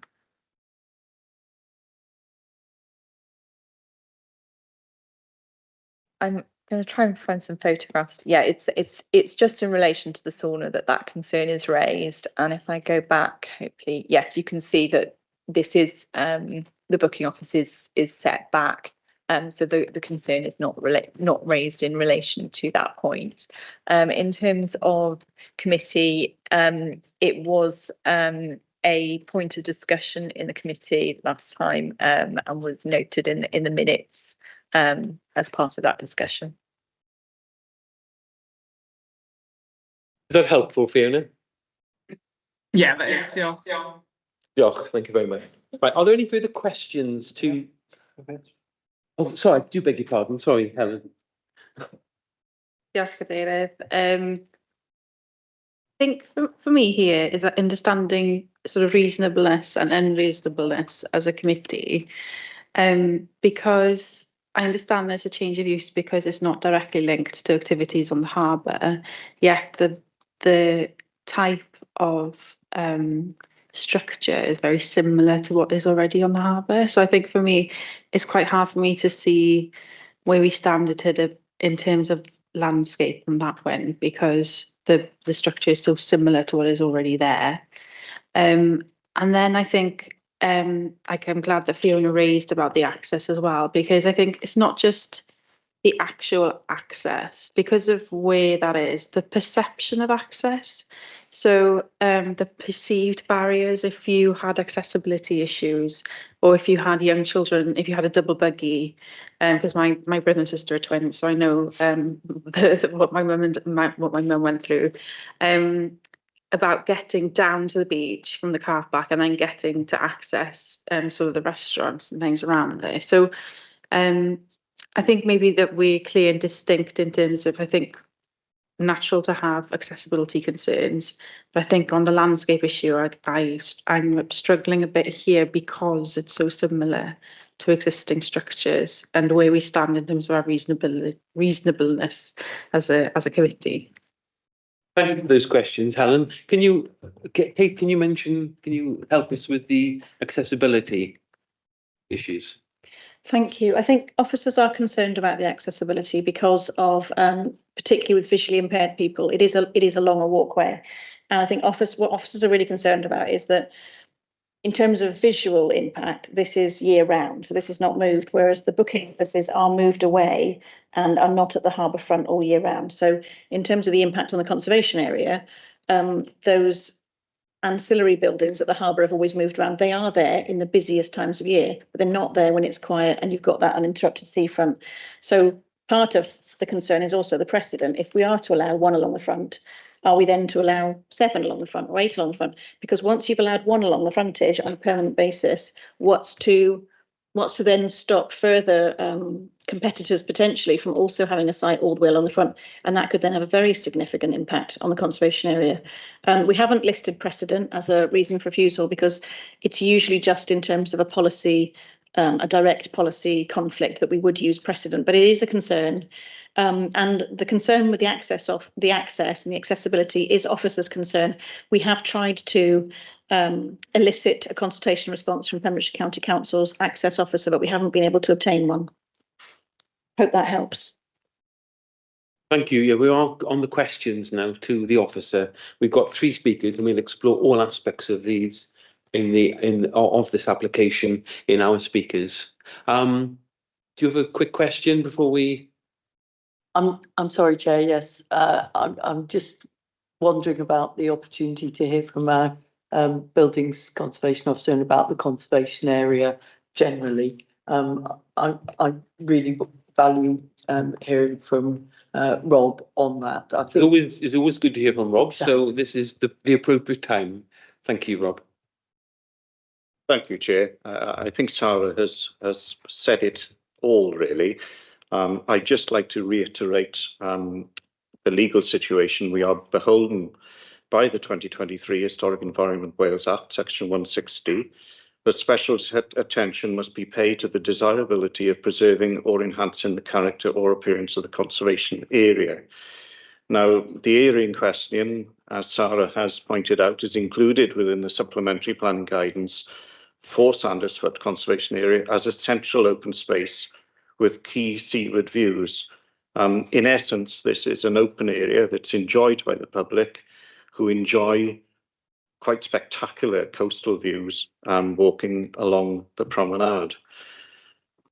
I would extend Kate's comments in terms of precedent to say it's always, slightly shaky to talk about precedent, but there's a precedent here, I think, not just in terms of Sandersfoot seafront, but also the seafronts of perhaps other conservation areas within the national park, such as Tenby or Newport Parog, where I doubt we would even countenance a development like this. And obviously these saunas, they are becoming increasingly popular across the coast of Wales.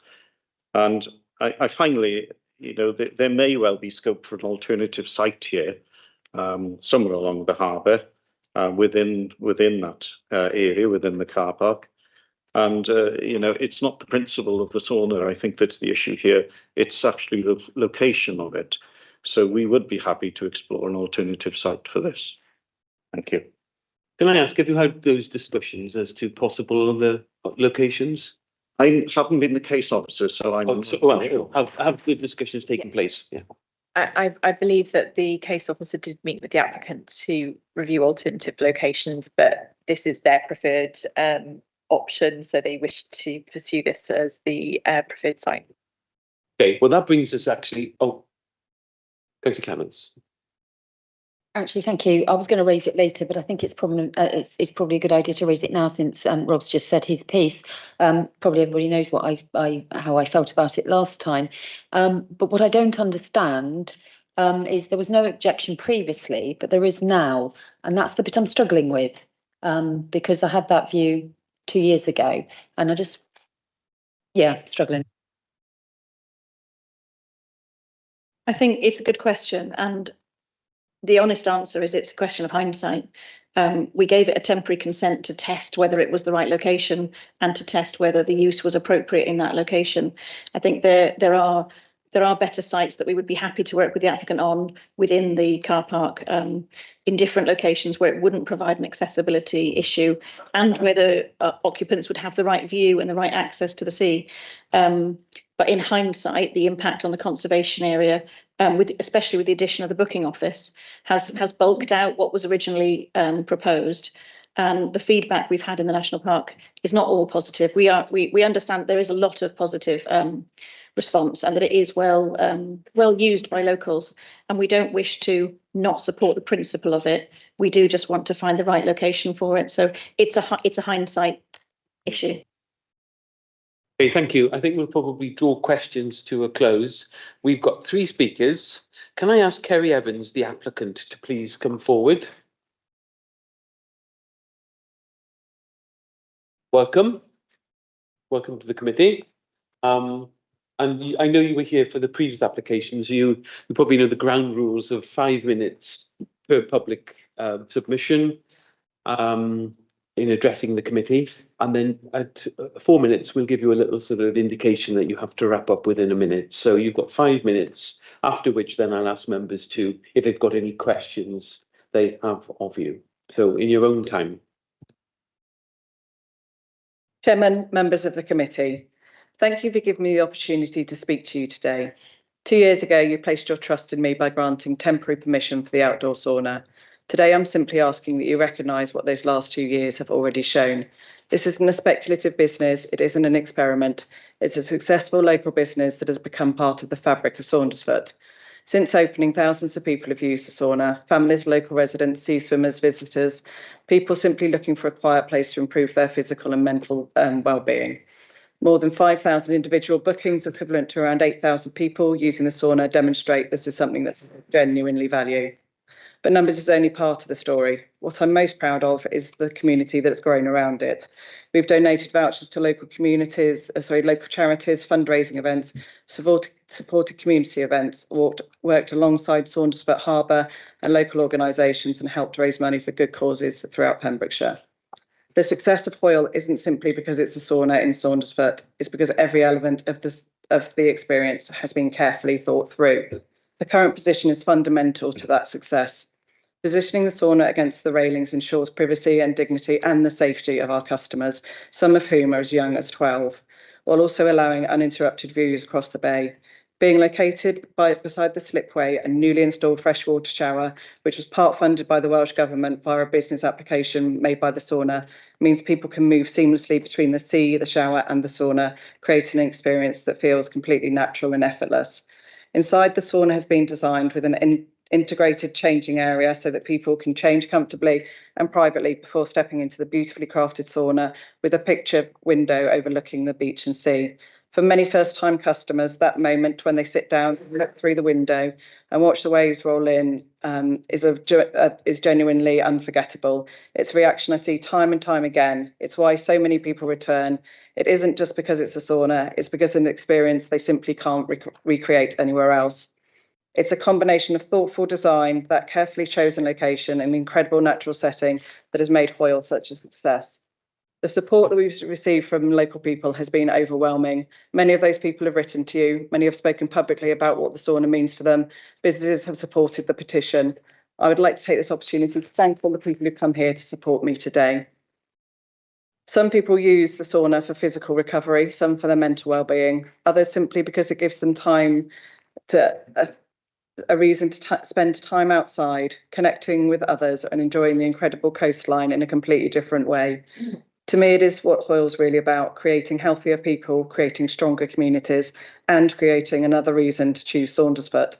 The sauna attracts visitors throughout the year, helping extend the tourist season beyond the traditional summer months. Those visitors don't just use the sauna, they buy coffee, they eat in our cafes, they stay in our accommodation, they shop in local businesses, they contribute to the wider village economy. Nationally, outdoor saunas has become one of the fastest growing wellness activities in the UK. Saundersfoot has become part of that story. The sauna has been recognised by the Times as one of the top 20 saunas in the UK, featured in 2 sauna books and won Sauna of the Year at the Prestige Awards for 26-27, bringing national attention to our village. It has continued to receive positive recognition as a destination experience. That publicity doesn't just benefit me, it benefits Saundersfoot. Every article, every recommendation, every visitor helps showcase everything that our village has to offer. Safety has rightly been discussed, as has flooding and access. But we now have something far more valuable than theoretical predictions. We have 2 years of practical evidence. For 2 years, the sauna has operated safely, access has remained available, the public have continued to move freely around the site. When severe weather or exceptionally high tides are forecast, the sauna is moved. There has always been our operational procedure. It's set out from the beginning and it has worked. There are no incidents demonstrating that this approach is ineffective. Before moving to Saundersfoot, I spent over 15 years working on board super yachts. Safety isn't optional, it's part of everyday life. That experience shapes how I run Hoyle today. Every member of staff is first aid trained, emergency equipment is kept on site, clear operating procedures are followed and risk assessments are completed and updated regularly. Weather is monitored constantly. If conditions are unsuitable, we simply don't operate. No business is worth compromising safety. Finally, I'd like to talk about why I chose Saundersfoot. Like many visitors, I fell in love with Pembrokeshire long before I ever lived here. Eventually, I made the decision to move here with my children, and I believe this is that it was somewhere special. Hoyle was created because I wanted to give something back to the place that has meant so much to me. Not just another business, something that genuinely improves people's lives, something that reflects the growing importance of health, well-being and sustainable tourism, something that complements rather than competes with what makes Saundersfoot so special.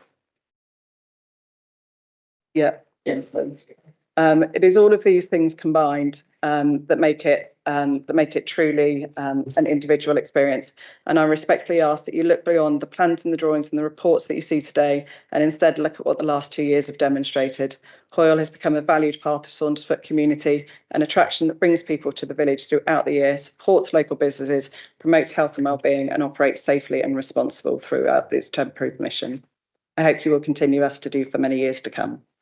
Thank you very much indeed for. Sorry about the speed talking. No, that's fine. That's fine. I'll ask members now if they've got any questions for you, Ms. Evans. Just one from me, following on from the question I had for the officers.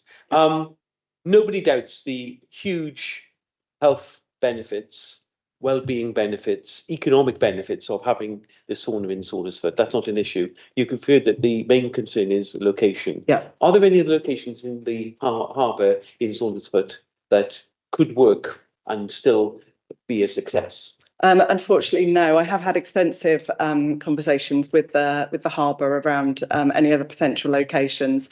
The side that's often mentioned is over on the other end of the harbour. That is considered by the harbour to be a working harbour. There are large cockle lorries that come and pick up the fishing boats. There are jeeps that operate around that area as well, collecting fishing equipment and bits and pieces along there. We do need the privacy of having the sauna up against the railings. As I mentioned, we have families with children as young as 12 sitting in the sauna. If you have that break between the railings and the walkway in front of it, I have no control over who's standing outside that sauna staring in to people while they're enjoying the sauna. So for me, it would become a safety concern. I certainly wouldn't feel comfortable sitting in my swimwear at eye level with people standing outside fully clothed, eating ice cream, staring in at me as if I was part of the attractions of the sauna. So sorry, of the setting. So yeah. Okay, any further questions? Councillor Di Clements, and then I've got a few online. Thank you. The booking office, it gets taken away, I believe, through the winter. So, as I understand it, or it doesn't? No. So it remains there. Okay, but I'm not sure whether it's open or not. I'm just. I thought it was going to be taken away, so I just wondered why the need of it. If you were taking online bookings, or it's always face to face, then is it? It's not or by phone. I'm just wondering if there's an option of shifting stuff around, basically. Okay, yeah. So the booking office is there to. The booking office is there so that we can check people in safely. Our staff have got somewhere to stay when the weather isn't so great. We did operate for the first year in the summer, sitting on the bench, and then in a van. Obviously, there are problems with things like internet in the summer in Saundersfoot when it gets very used up by everyone coming to join the thing. So we put the booking office on a site that has traditionally been used by other huts in that same location. So yeah. Come back with one other thing as well. And you mentioned about privacy, and I absolutely get that. But obviously there's options out there about sort of one-way windows.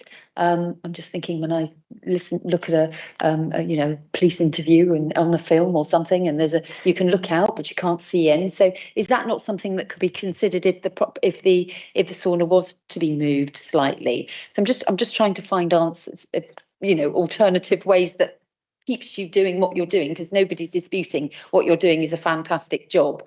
But we'll probably talk about the other issues earlier, but I just wondered if that had been considered.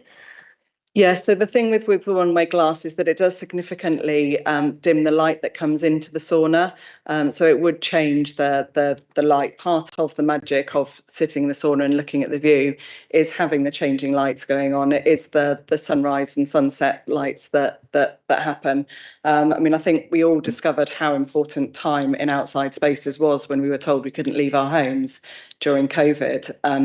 Kind of that and that sense of being connected to the outside space is really fundamentally part of the offering that we give in the sauna. To having the one-way glass and also having people walking backwards and forwards from the in front of the window would really fundamentally change the offering of the sauna and reduce it to the point where I genuinely don't believe that it would be a viable business. I think it would just die a slow death and be a very sad loss for the village. Okay, thank you. You want questions now? Sam, go to Sam Skyn-Blackhall. Thank you, Chair, and thank you, Kerry, for your presentation. Obviously, we have discussed access issues. Accessibility is, of course, very important for everyone. Am I right in thinking that this passed the current legislation when it was approved for a 2-year period? And also, have there been any accessibility issues whilst the sauna has been in place? And secondly, you mentioned about to move the sauna in bad weather. Where does it get moved to?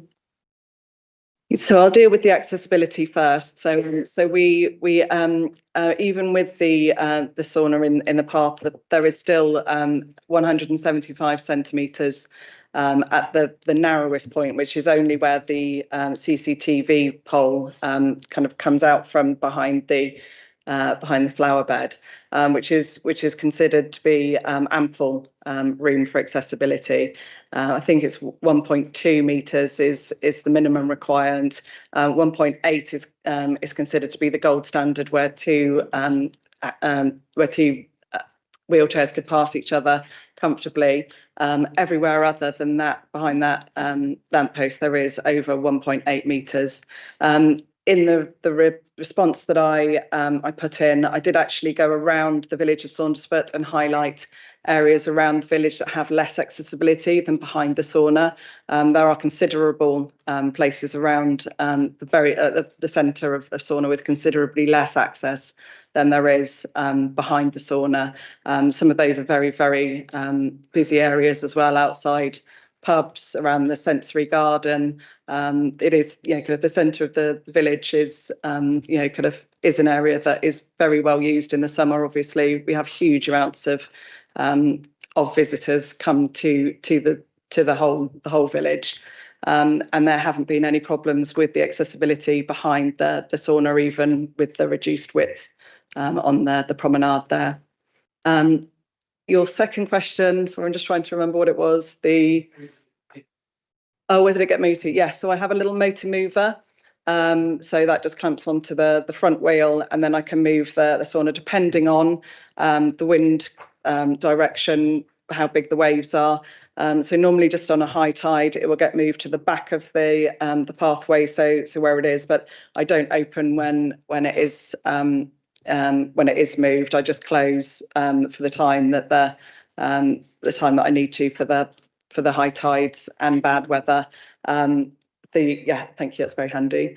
Where the cursor is pointing to, or was pointing to, the little D up there, that is when we have very, very high tides and particularly high waves, like overtopping events and things like that. The sauna gets pushed up onto that bit up there somewhere, so well out of way of the big waves. So that's been something that we've done throughout our time with the sauna in the temporary 2 years temporary planning. Thank you for the question. Are there any further questions? Dr. Magdalene Harvard, and then Helen. Sorry, I do apologise. Just a quick question, really related to weather, Karen. I mean, this is a temporary structure, and it is sitting right up against the coast. In the 2 years, the weathering that's going on, are you anticipating having to replace it over a period of time, or? Yeah, I mean, certainly,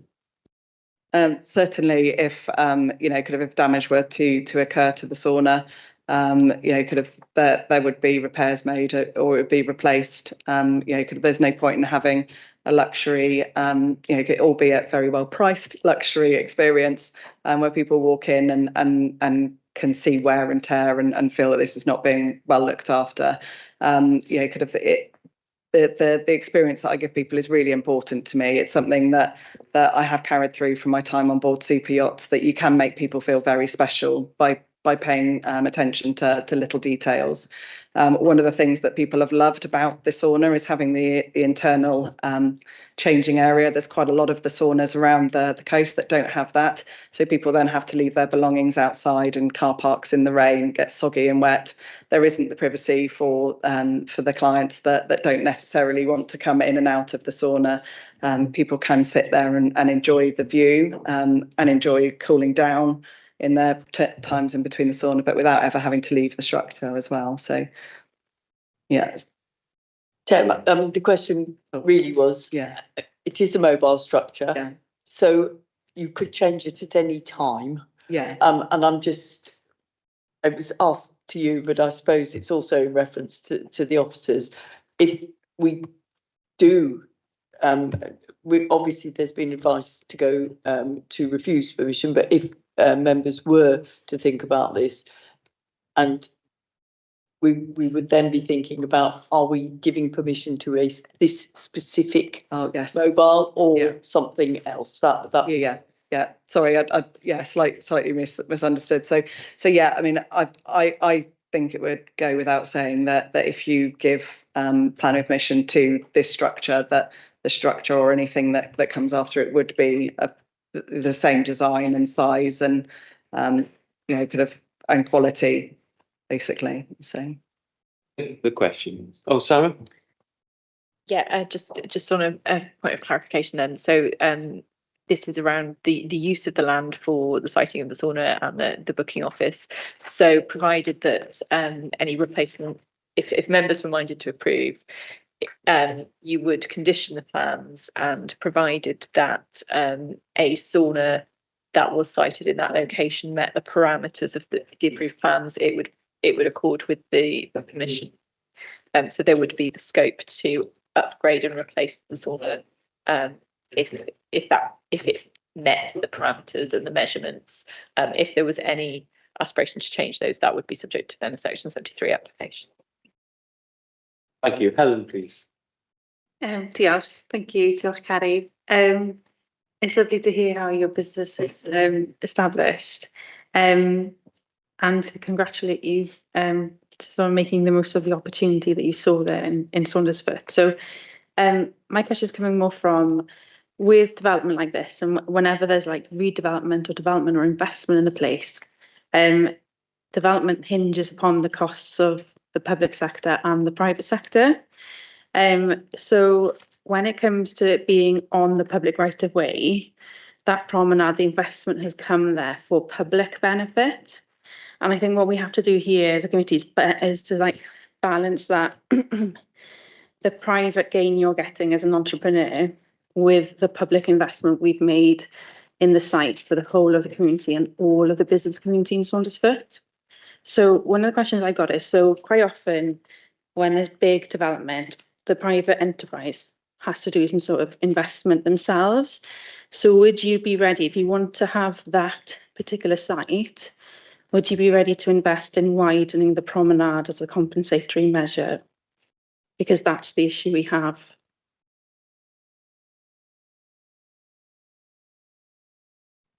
Yeah, so I have already invested in the area. There was a Welsh Government grant that I secured for the freshwater shower that has gone into the area. I'm currently still funding the remainder of that through the business while I fundraise to pay off the remainder of some of that. It also leans towards the increased biodiversity in the area as well. That I was lucky enough to be able to set that shower into a lovely little coastal garden, which has been brilliant. We got plants donated from Wyvale Holdings for that, so we've really kind of increased the biodiversity of that. And I'm very proud to say that I'm a member of 1% for the Planet. So 1% of all of our profits goes towards environmental schemes. From a logistics point of view, it's not a huge money maker. Because there are costs involved in running it. I am a one-person band who employs 4 other people on a part-time basis. Yeah. So widening the promenade isn't really feasible for me from a financial point of view, and also that would mean a loss of biodiversity. There is currently one of the advantages of our location is that we're set behind the one of the larger raised flower beds, which does screen the sauna to a very large extent from the rest of the village. So actually removing that to gain more access in an area where actually there is already enough access does seem a little bit counterintuitive to me. It's a little bit robbing Peter to pay Paul. So yeah, I mean it is thinner, but there still isn't access issues around the back of the sauna. I think some of the photos were slightly misleading as to how thin that looks. There is definitely enough room there. So. Thank you, and thank you for the question, Helen. I think we'll probably stop there, and thank you so much for your submission to the committee and for answering the question. So if you'd like to take your seat, I'm going to call the next speaker, and that's Mr. Phil Baker. Going to come forward, Mr. Baker? And styled as a supporter rather than speaking for any organisation. Absolutely. Is that correct? Yes, indeed. And as you're well aware, having been associated, we've seen the DM committee in action many times. You're aware you have 5 minutes, and then we'll invite questions. There may be questions for you arising from the comments. Your microphone is on and you're poised to go. And my speech notes have just got very, very wet, so it's apologies. Right, Borida, good morning, Chair, members and officers. It's been a while since I've had the opportunity to sit at this seat. I am pleased to be able to speak on behalf of the many supporters of the planning application for the Foyle Sauna Saundersfoot. Initially, I thought my presentation would be straightforward, as absolutely nothing has changed since the original temporary planning was granted. But the more I thought about it, I realised that there has been a significant change. The Hoyle sauna is part of is in place as part of the Swansford Harbour redevelopment. Last week, the Swansford Harbour and Pembrokeshire Coast National Park Authority were successful in winning an RTPI Cymru Award for Swansford Harbour Regeneration Project. The RTPI Cymru Awards for Planning Excellence 2026 Phase 2 of the Swansford Harbour Redevelopment Project was named Best Project in Wales. The award recognises the role of planning in supporting the transformation of Swansford Harbour into a resilient, year-round destination. New commercial community and visitor facilities are helping to support local businesses, improve public access, expand events and drive wider regeneration. The project was praised by judges as an exemplar for coastal economic resilience in smaller settlements and a very good example of planning enabling place-based regeneration. The judges highlighted that the project's clear economic and community benefits included investment, job creation, new local business space, major events, year-round activity, improved public access, and the use of brownfield and heritage assets. They also recognised that the role of planners in addressing design changes, conservation area issues, flood risk accessibility, and the coordination of several linked schemes within a working harbour. This award is a real testament to the value of good planning and helping places adapt, thrive and deliver lasting benefits for their communities. Swansford Harbour is a hugely important location, both locally and strategically, and this project shows how careful planning can support regeneration while respecting the character, heritage and environmental changes of a coastal setting. The final delivered scheme is the result of significant work by the harbour, local businesses and the community, which together have transformed Swansford's offer. And that's a quote directly from the presentation last week. The RTPI website includes the judges' comments. Phase 2 of the Swansford Harbour redevelopment delivered a £10 million project, transforming a functional harbour into a vibrant year-round destination. By balancing contemporary architectural innovation with sensitive historic restoration, the project has become established as a resilient economic hub and shared community asset that promotes accessibility, sustainability and local enterprise. And here we are 1 week later, striving to ensure that a small, successful enterprise retains its ability to offer a unique selling point. The opportunity for visitors, residents, sea swimmers, etc. to take a sauna with unrivaled views across the bay. Will a relocation affect the business? Yes, very probably.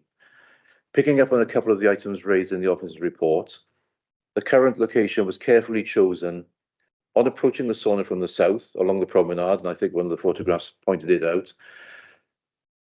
The nearest building, from the south along the promenade, the unit has the same building line as the nearest building, only 12 metres away.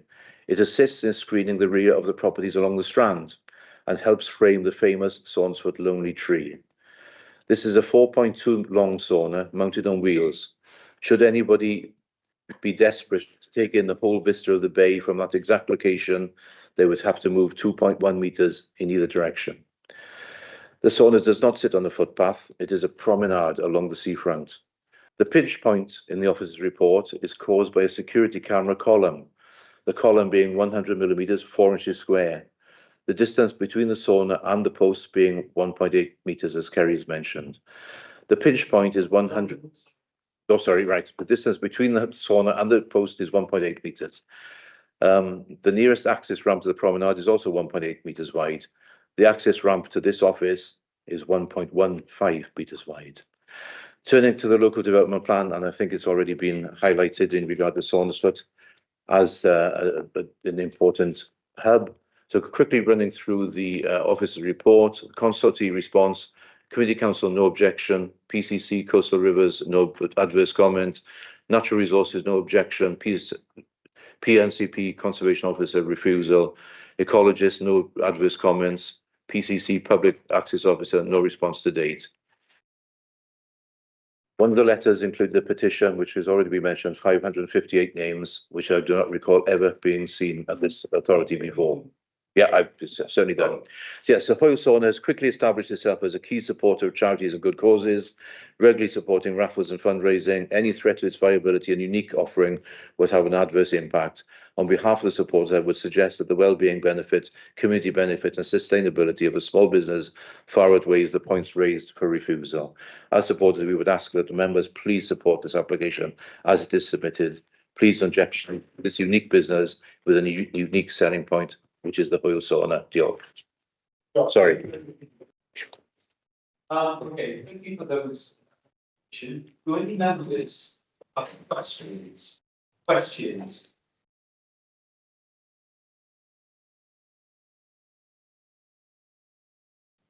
People like it. Never happened in the past, that's Chair. Thank you. Thank you.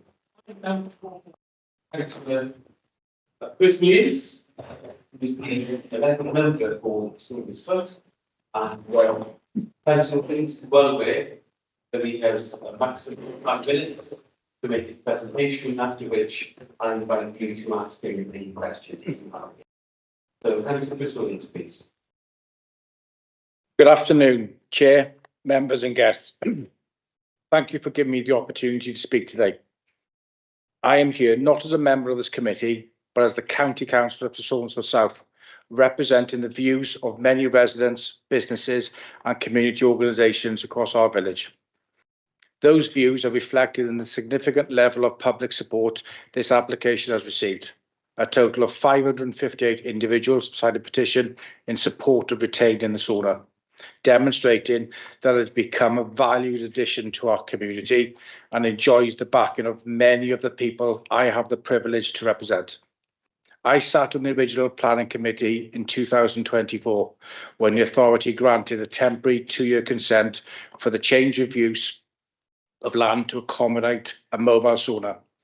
At that time, 3 potential locations were identified to allow flexibility should high tides, storms or severe weather require the sauna to be relocated. Temporary consent was granted on that basis. I would like to address one of the reasons for refusal contained within the officer's report. Under section 5.3, one of the key concerns relates to the flood consequences assessment. The report states that insufficient information has been provided to demonstrate that the risks and consequences of flooding are manageable and that the proposal satisfies the requirements of Technical Advice Note 15 on the development, flooding and coastal erosion. I fully appreciate the importance of ensuring public safety and managing flood risk. However, I would also ask members to consider the evidence of the past 2 years. The sauna has successfully operated from its current location throughout that period. It is not needed to relocate to any of the alternative approved locations because of flooding or storm events. The operators clearly understand the sensitivity of the site and have demonstrated responsible management throughout. During periods of extreme weather, the sauna has been removed from the site when necessary, and this has been done successfully without issue. That practical operational history should, in my view, be given significant weight when assessing whether the risks are capable of being properly managed. I would also like to speak about accessibility. When this application first came before committee in 2024, I was one of the members who raised concerns regarding pedestrian access. I know this promenade extremely well and understand just how busy it becomes during peak periods. Access for wheelchair users, mobility scooters, families with pushchairs and pedestrians has always been something I've taken very seriously. Over the last 6 years, significant investment has been made to improve accessibility throughout Saundersfoot. The harbour redevelopment, resurfaced promenade, improved crossing points and active travel links have all contributed to making the village safer and more accessible for everyone. I have strongly supported those improvements. I am pleased that the officer's report acknowledges the principle of a sauna and booking office in this harbour location is considered acceptable. Importantly, during the past 2 years, I have not received a single complaint from residents or local businesses regarding obstruction or accessibility caused by the sauna. Before it was first installed, I did receive an email raising concerns, which I took seriously. However, Since the sauna has been operating, those concerns have simply not materialised. As members will appreciate, I receive calls and correspondence every day in my role as a county councillor. If access problems were regularly occurring, I am confident I would have heard about them. Turning to the visual impact, I actually believe the current location works well. Positioned behind the existing harbour landscape, much of the structure is screened when viewed from High Street. Had it been positioned more centrally in the raised car park, I believe it would have been significantly more prominent within the harbour setting. Its current location also avoids obstructing the valued views across Saundersfoot Bay enjoyed by residents and visitors alike if you're sitting in a vehicle overlooking the bay. Finally, I would like to speak about the wider benefits this business has brought to our community. Over recent months, I've been approached by numerous community organisations and residents who have expressed their support. These include Saundersfoot Rotary, Numbnuts, which is a sea swimming group, and many others who use the harbour throughout the year. Saundersfoot Community Council has also supported this application. Since opening 2 years ago, the sauna has welcomed 5,500 bookings, representing approximately 8,000 individual users. It has attracted visitors to Saundersfoot throughout the year, extending activity well beyond the traditional tourist season. The business has received national recognition. The business has received national recognition featuring publications highlighting the UK's best beach saunas. It has also featured in national and media Welsh awards and has attracted visitors from much further afield who may otherwise never have visited Saundersfoot. The recently installed public beach shower is another positive, which supports the sauna. It is equally used by swimmers, beach users and visitors wanting to rinse off after spending time on the beach. The business also supports our local economy. Visitors using the sauna often stay to enjoy cafes, restaurants, shops and other local businesses. It encourages year-round footfall and complements Saundersfoot's growing reputation as a destination that promotes health, well-being, outdoor recreation and 12 months a year. I fully appreciate the sauna may not be everyone's choice of activity. However, as the elected county council of this area, I can honestly say the overwhelming feedback I have received has been positive. Members' planning decisions should always be based on planning merits. In this case, I believe the evidence of the last 2 years demonstrate the sauna has operated responsibly and has not created the concerns originally anticipated, has been professionally managed and has become a valued addition to both the harbour and our village community. I therefore respectfully ask members to give careful consideration to the practical evidence before them, together with a clear support that this proposal has received from within the community. Having considered both the planning merits and the experience of the last 2 years, I respectfully ask members to support this application. Thank you very much. Thank you. Going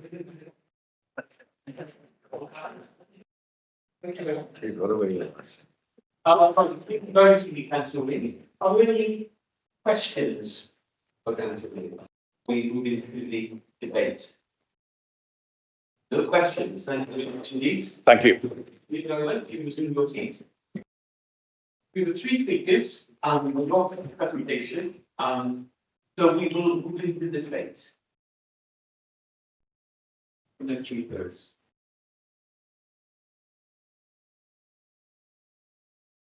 Councillor Guy Clements. This is really, really hard, really hard. And anybody who's looking at this and thinks it's clear cut, it's not. And 2 years ago, when it was brought to this committee, I raised quite a few issues about accessibility, the position of it. And we heard from the solicitor's report at the start about the economic benefit and the environment overrules that as the last sort of resort, if you like. And this is the bit I'm struggling because I know how brilliant a business you run and the benefit, the economic, community, health, everything. And you've done a fantastic job. But my reservations still remain from 2 years ago. And I sat down there 2 weeks ago and it was hot, last week actually, and had fish and chips.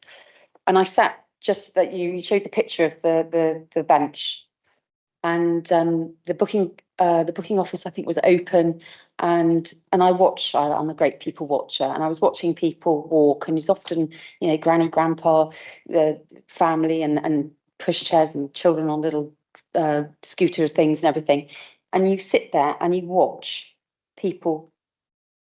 They're all together along the promenade, and then they go to get through that. But also what really struck me was when I was sat there and I looked left, my view was affected, and it's about that openness for the beach. As you go there, you don't want disruption. I mean, I don't particularly like the coffee horse box there either, and the donut thing particularly, but that's my personal taste, issue.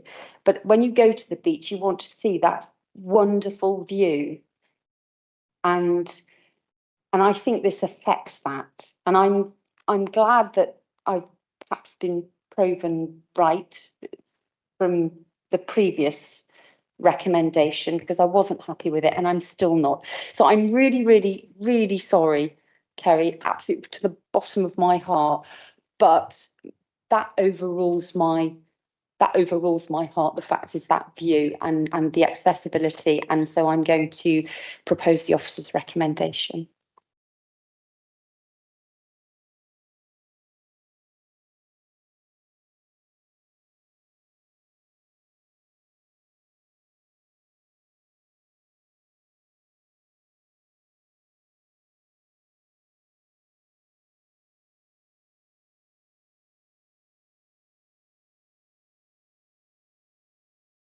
Beg your pardon. I do beg your pardon.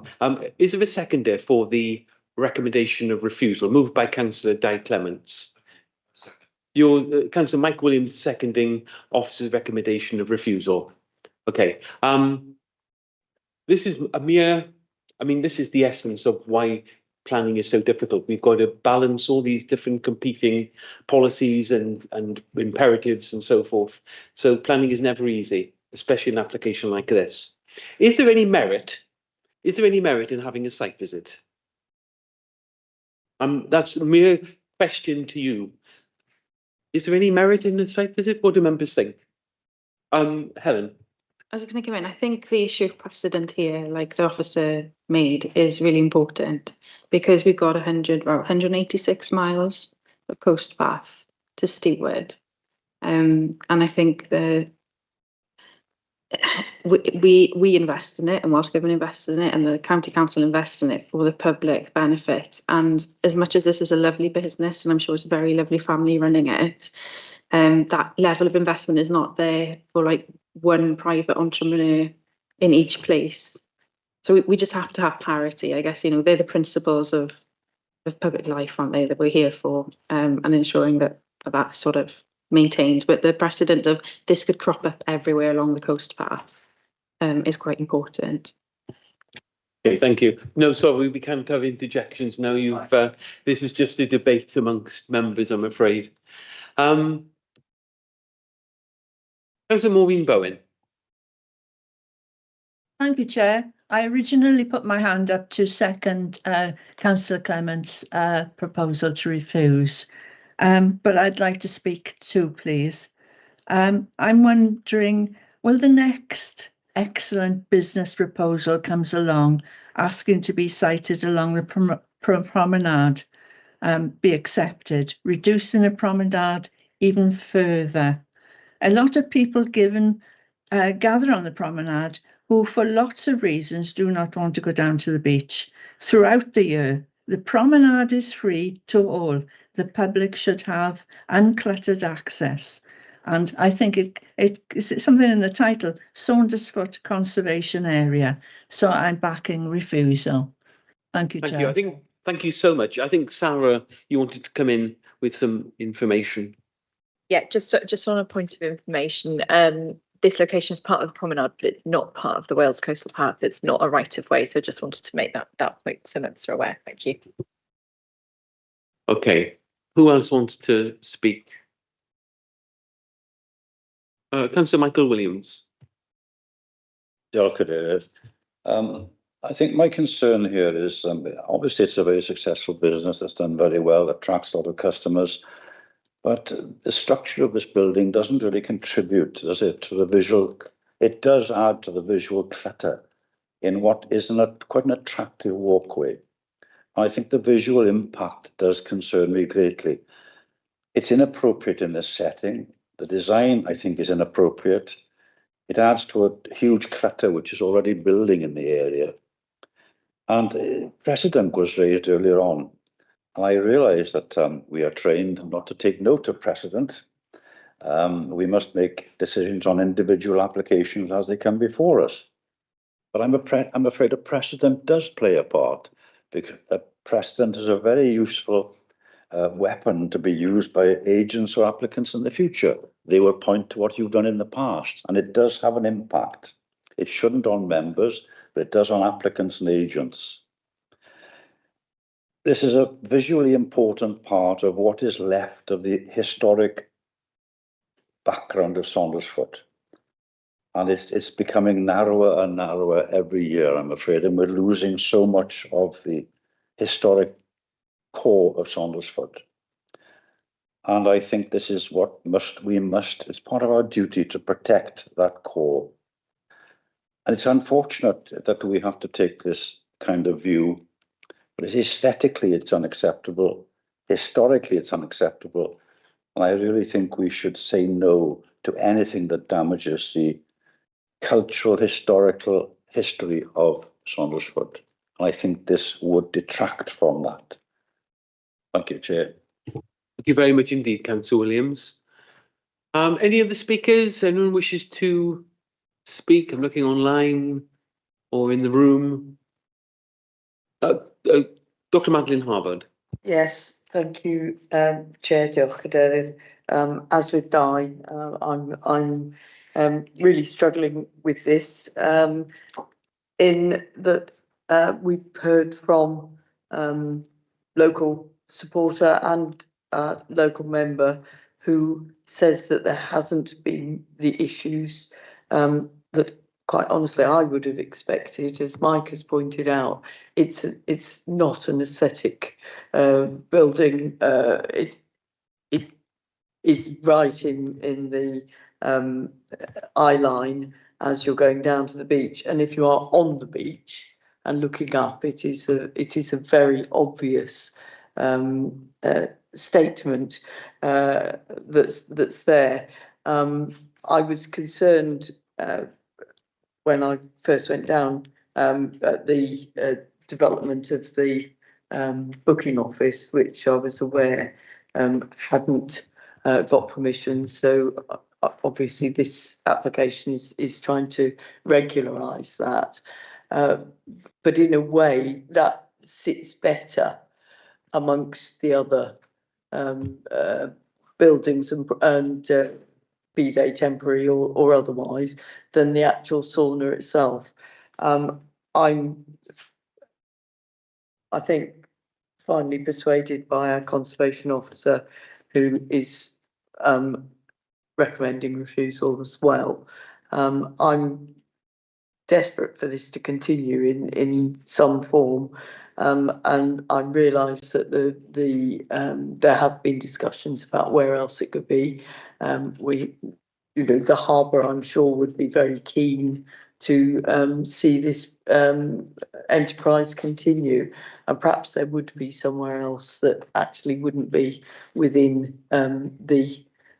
effectively a more dangerous part of a working harbour. But I'm finding this one very, very difficult, but not very happy with that we've had an effective response to the 3 areas of concern from our officers. That's right. I mean, everybody wants this business to continue. It's a thriving business providing employment and enormous social, health and economic benefits. So, Councillor Bowen, is that a legacy hand? Oh, I beg your pardon. Councillor Mike James. Sorry, Councillor Mike James. Diolch yn fawr, Cadeirydd. Thank you, Chair. Cwestiwn sydd gyda fi. I have a question. Please, os byddwn ni'n siarad Cymraeg. And if I spoke Welsh, then will the audience be able to hear me? And would they understand? Yeah, can I just check? Can I just have a response? Otherwise, I'll turn to English. So I'm just checking that the interpretation is working. Everybody's got their headset on, Mike, so please speak in the language of choice. Yeah. What about the people in the audience? And What about the people, the applicants, for example? As well, so please speak in your native tongue. Diolch yn fawr iawn. Excellent, thank you. Mawr I fi siarad yn Gymraeg. That gives me great pleasure, therefore, to speak in Welsh. Ma' raid fi weud dwi'n yn ddwy feddwl. I must say, I'm in two minds about this Beth sydd o flaen ni heddiw. application and what Ma' is raid in fi front of weud, us today. Amser ni darllen When I was reading beth ni wedi gael ar papur. the information that we've received, I had to read it 2 or 3 times. Dwi'n parchu'r I respect the officers, all of them. George Schofield as well, I greatly respect them. Dwi'n deall beth ma' And I understand pobl eraill wedi gweud. what others have already said this morning. Ambell waith. And I do think that sometimes Genedlaethol iddo mewn.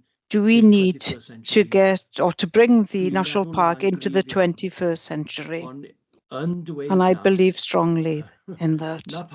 But having said that, and that's why I'm finding this so difficult, and to come to a determination in terms of what I wish to do. One side is telling me we have to remember why we are here, and that is to keep the national park as it is. And then on the other side, I'm thinking, what should we do in future? What should we do if small businesses come forward with an enterprise, with an idea? Will we turn them down every time? It's so difficult to decide in which direction I wish to take this. So I just wanted to put that in front of you. And then I will choose which direction to go right at the end. So thank you for the opportunity to speak in Welsh. Diolch. Diolch yn fawr. That is, you're absolute right. Absolutely. Thank you, Councillor Mike James. Any further comments? Councillor Claire George. Diolch, David, thank you. And I'm equally challenged by this application. I find the value that the activity brings to the community and to the tourism sector really important. But I do think this is a very prominent location. I don't think I need a site visit, thank you, Chair, because I do visit regularly. That area is a key gathering point in the whole village. It's where people gather to access the beach, to meet each other and to move along from the car park and enjoy the scenery. I do myself find this facility obstructive to the view, but also to the gathering of people and to the movement of people. I think we haven't had any complaints, but having a close relative in a wheelchair that has to navigate that landscape, I have personal experience of using it, and I do find it. Yes, it might have the right measurements for being able to access and get through, but when Saundersfoot, which is a very popular location, is very busy, people don't see down to people in wheelchairs. They only see what's at eye level. So often wheelchair users and those inevitably with pushchairs and prams are disenfranchised, disadvantaged, thank you, disadvantaged in their use and enjoyment of that space.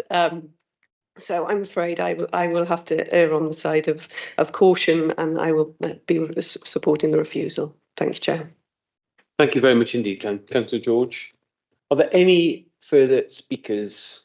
This is the final call for contributions before we turn our attentions to making a decision. And it's an agonising decision, one of the most difficult I think I've ever been party to. No? Right, very quickly, Councillor Di Clements. Depending on the outcome of this, if it is refused, will the officers have a discussion with the applicant as to perhaps how we might be able to go forward with this? Thank you. Yes, indeed. I'll bring Kate in. Thank you. It's a really good question. Yeah, I think officers would be very happy to come out, meet with the applicant on site and hopefully also meet with the Harbour Commission to explain our concerns and look for a better position that can be agreed with everybody, because we do want to support the principle. We just want the right location. Okay, thank you very much.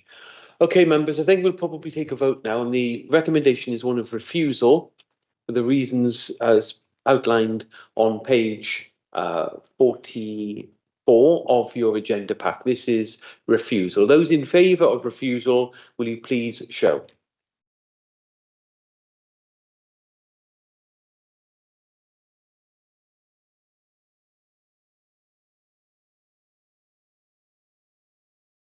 How many, what's the number? 12. 12 for refusal, if you lower your hands. Everyone lower their hands, please. Right, those. Any against? Any abstentions? One abstention. Are there any? Oh, two abstentions. Three abstentions. Okay, thank you very much indeed. Thank you. The application is refused, but obviously the door is open for dialogue and discussion, because we all desperately want this business to continue and add what it is doing to Saundersfoot Harbour, but obviously in a location that reflects the concerns of the national park. Thank you.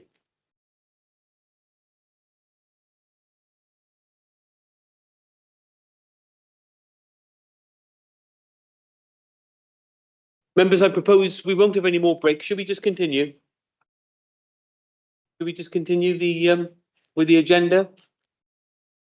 Okay, the next item is NP 260177. This is forestry entrance to Penlan, the Gwaun Valley, Pembrokeshire.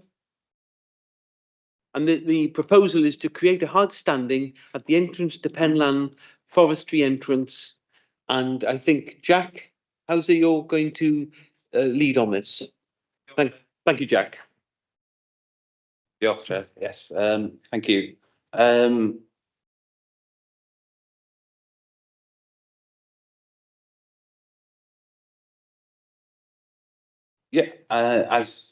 the Chair alluded to, this application is for the creation of a permanent hard standing at the existing forestry end at Penlan. The application is before members as the Pembrokeshire Coast National Park Authority is the applicant. The officer recommendation is to approve the application.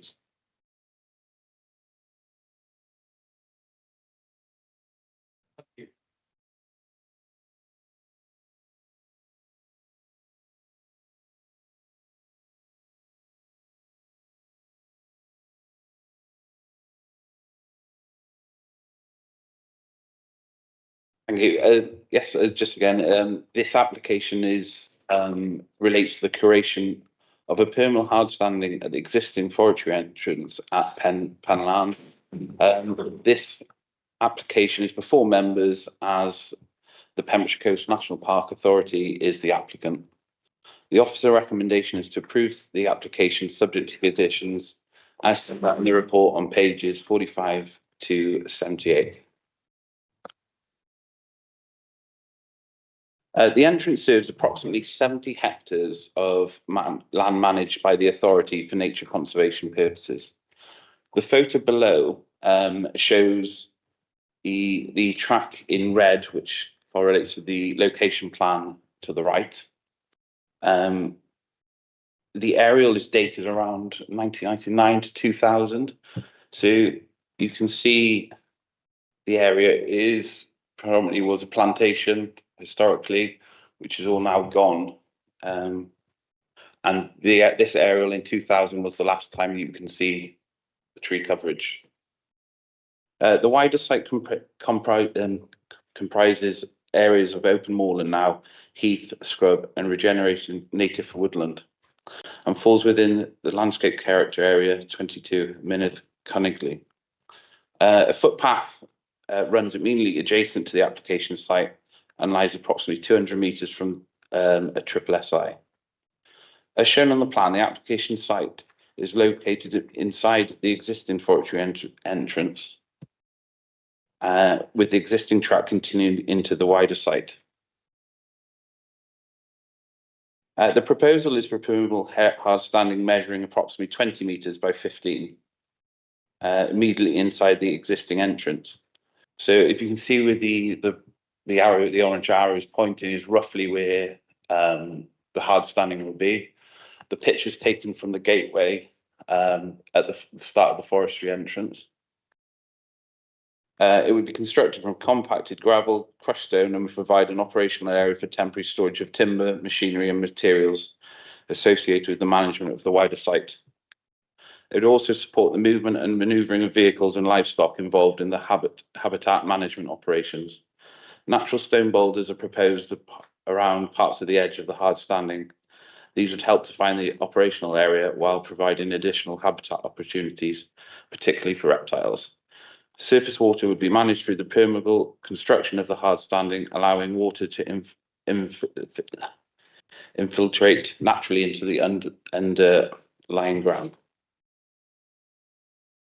So I've just done this aerial here, so it just shows the previous photo is marked as 2 as where I was standing. And 1 is just looking into the site. I know it's a bit faint, I'm sorry, for the highlighter, is where the path, the pad will be, the hard standing. The entrance is marked there as number 3 off the main road. And the issue is, for our wardens, is quite often they're down there with 4x4s with trailers, and quite often they're having to reverse either back out onto the road or reversing down onto the track when using the site. So that's just a quick overview of the proposal. As you can see, the boulders there. There is just as a border, and then there's just a second photo looking from the track towards the actual fence line is the beginning of where the forest would have been.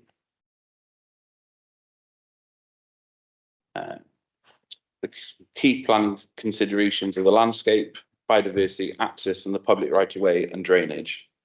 In terms of landscape, as it shows in the previous photographs, the development would be located immediately adjacent to the existing access and would use low-profile permeable gravel finish, and they were therefore considered to integrate satisfactorily into the rural landscape and would be left to green over, and would support the long-term management objectives of the area.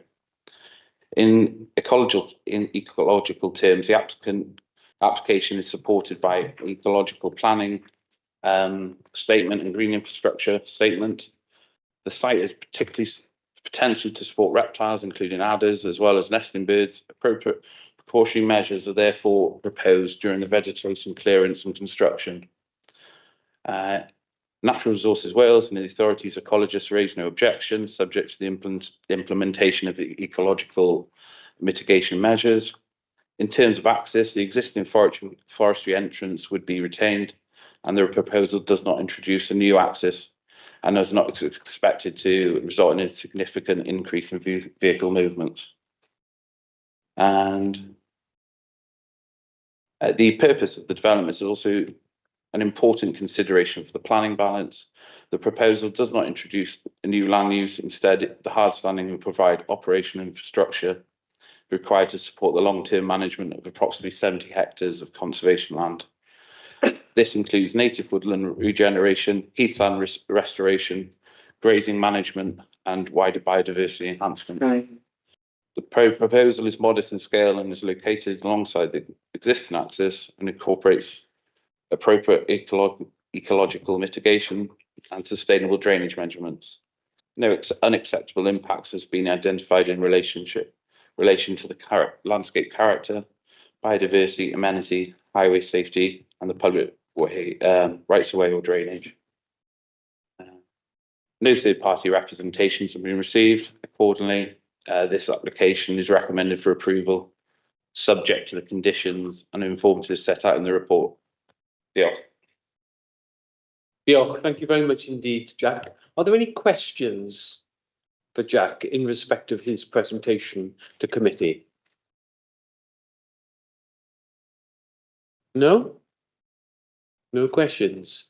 Well, we don't have any speakers on this matter, so we'll go straight into the debate. Dr. Harvard. I'm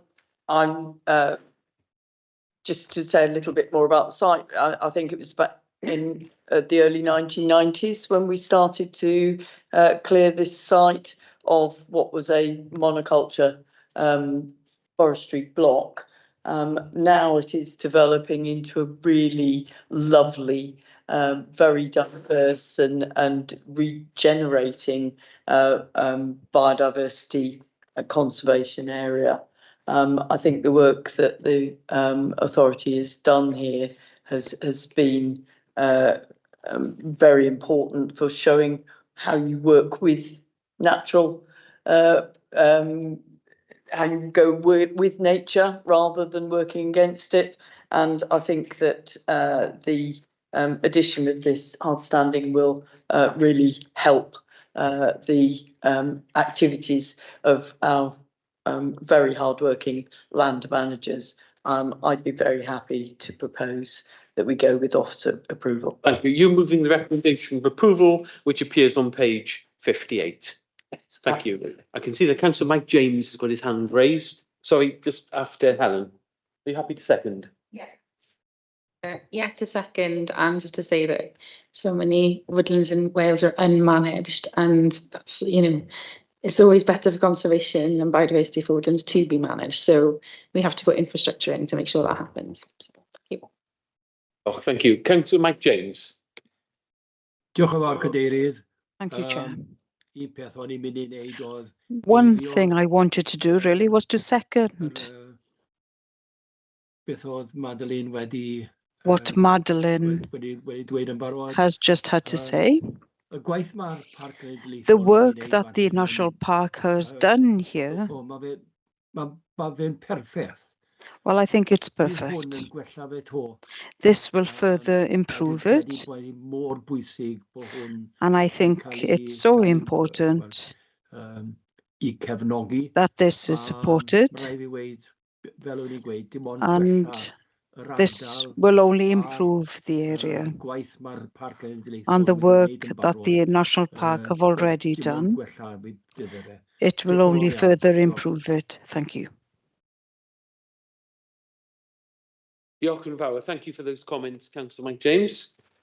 Any other comments before we put it to a vote? It's been moved and seconded. It's been moved and seconded. Recommendation of approval. Those in favour, please show.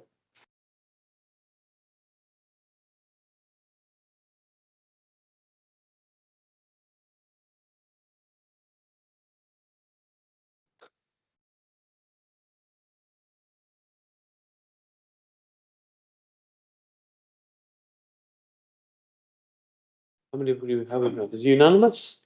Yeah. Unanimous, thank you. So I won't waste my time asking for votes against or abstentions. Thank you so much. Okay, the next application, NP 260242. We're going to Porthgain, the shed tea room, SA 625BN. This is being considered by us today because the building is owned by the authority. And the proposal is proposed PV panels to the roof over the outside seating area. I believe Rob Skirfield is with us today, and I believe, Rob, you're going to do the presentation. Thank you. Thank you.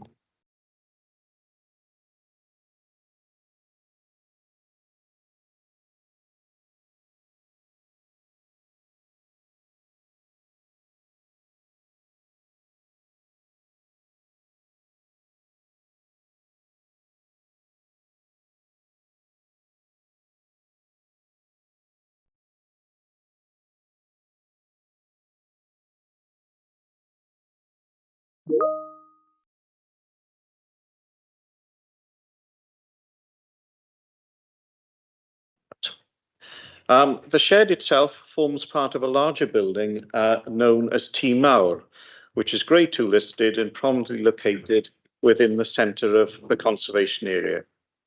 It lies close to the harbour complex, which is a scheduled monument, And the building itself was a machinery shed built about 1890, associated with a brickmaking plant and kiln, which once lay adjacent. And we'll look at some slides shortly to make that more apparent. The shed itself has operated as a restaurant since about 2001, occupying the western lean-to section of Tŷ facing the harbour. And in 2024, planning permission and listed building consent was granted for a covered lean-to on the southwest, on the side elevation, on the site of a long demolished structure. So we're looking here at Tŷ from behind, and the modern extension on which the solar panels are proposed is that lean-to to the left-hand side. There's a closer view of the modern lean-to, which is an external seating area, dining area, and the shed restaurant itself is the old stone lean-to to the left-hand side. So, just to give a bit of context, there's Porthgain at heyday of its industry. You can see Tŷ almost submerged by that great big brick Hoffman kiln and the chimney stacks. And Tŷ is the only structure left of the brickworks now. Okay. And there's a proposal showing the modern lean-to with the solar panels mounted on top of the consented corrugated zinc roof. They're black seamless panels designed to blend in with the black colour of the corrugated. Now, Section 31A of the 1990 Planning Act requires the authority, when considering planning applications, to have special regard to preserving the listed building and its setting. The authority must also pay special attention to preserving or enhancing the character or appearance of the conservation area under Section 160 of the 2023 Historic Environment Wales Act. I think some people might feel that photovoltaic panels and listed buildings aren't natural bedfellows, but PV panels are considered acceptable in national CADU guidance where the impact on special character and setting is deemed acceptable. And the context here is the addition of panels to a modern extension rather than to the prominent historic main roof itself, thus giving some benefit to the operators of the restaurant. In the context of the above, together with relevant LDP policies, the proposal is considered acceptable due to the nature and disposition of the PV panels. No adverse comments have been received. Accordingly, it is recommended that planning permission is granted, subject to the conditions set out within the report. Thank you, Chair. Thank you very much indeed, Rob. Yes, you can see, members, the recommendation of approval appears on page 68 of your agenda pack, and the rationale then the page following. Are there any questions?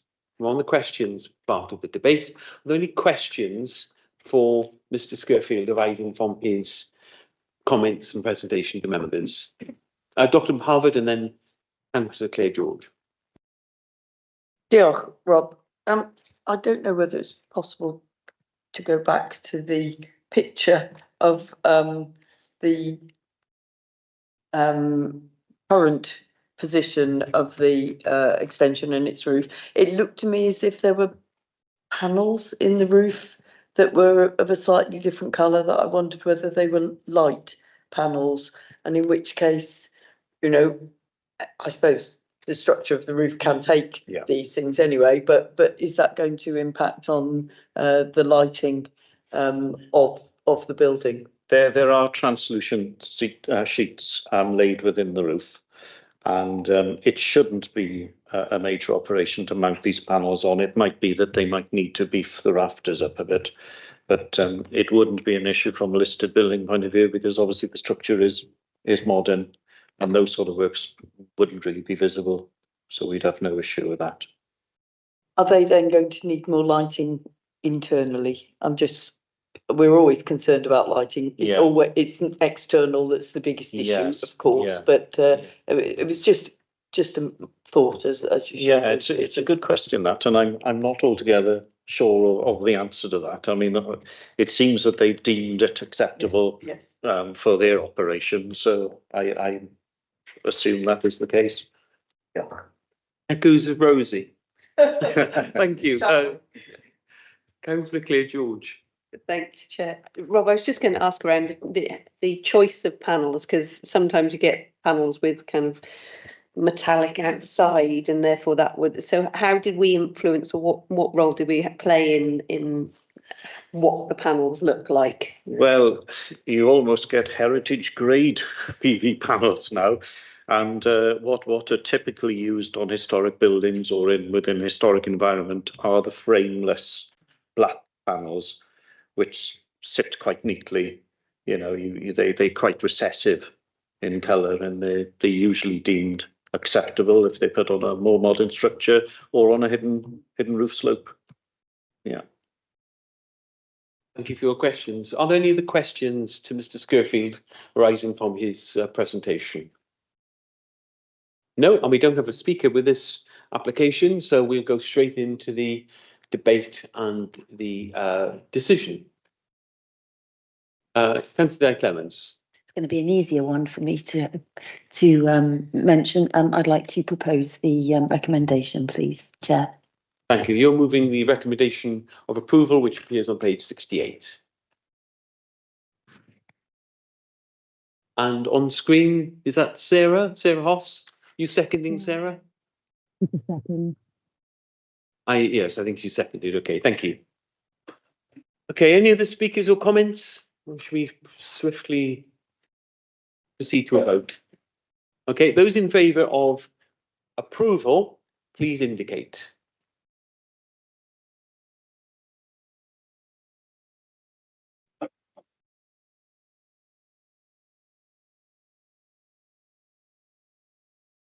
Full House unanimous, so thank you very much.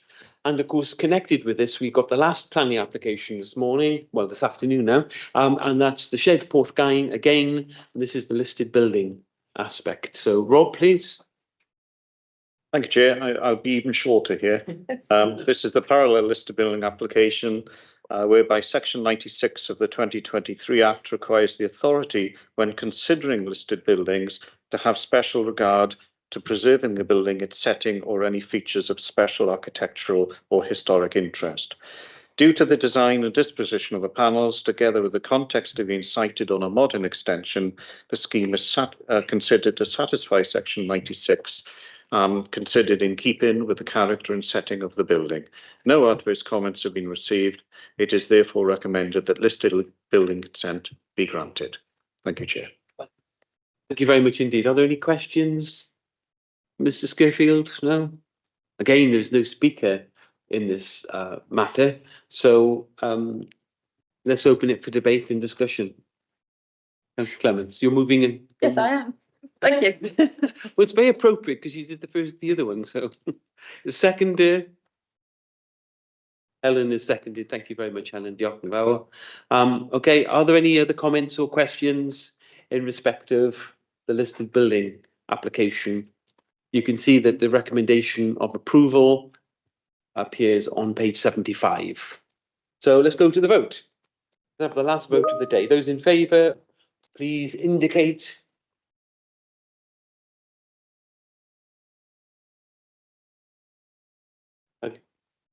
That is unanimous. Thank you very much indeed. That's all the planning applications, members. So we have now got an update on appeals. Anything to report? I'm very sorry to say there is nothing to report. Don't need to apologise. Anything you want to say about appeals? Most of them are still forwarded to PEDU for consideration. Councillor Mike Williams. No outcomes. What surprises me. We have got a number of appeals with the planning inspectorate, with PEDU. We understand that their backlog is actually worse at this point this year than it was last year. So they are suffering with a backlog of appeals, but we haven't had any decisions since the last committee meeting. We'll probably have a lot more to report next month. Councillor Clements. Yeah, just on that, are we having more appeals against planning decisions? I think this would be quite interesting to know. Thank you, Chair. I think that we are taking more enforcement action, and essentially I think something like 95% of people appeal an enforcement notice in some way, whether it's just the timescale for compliance or the fundamental reason. So I think we're seeing more enforcement appeals in particular, which probably reflects an increase in the notices that we're sending. But I think general planning applications feels about normal. Yeah. Hey, thank you, members. I think that concludes today's business, and at 23 minutes past 1. Thank you all for your attendance, contributions, the office's superb support as always. And at 23 minutes past 1, this meeting is concluded. Diolch yn fawr pawb. Diolch yn fawr Lynwen.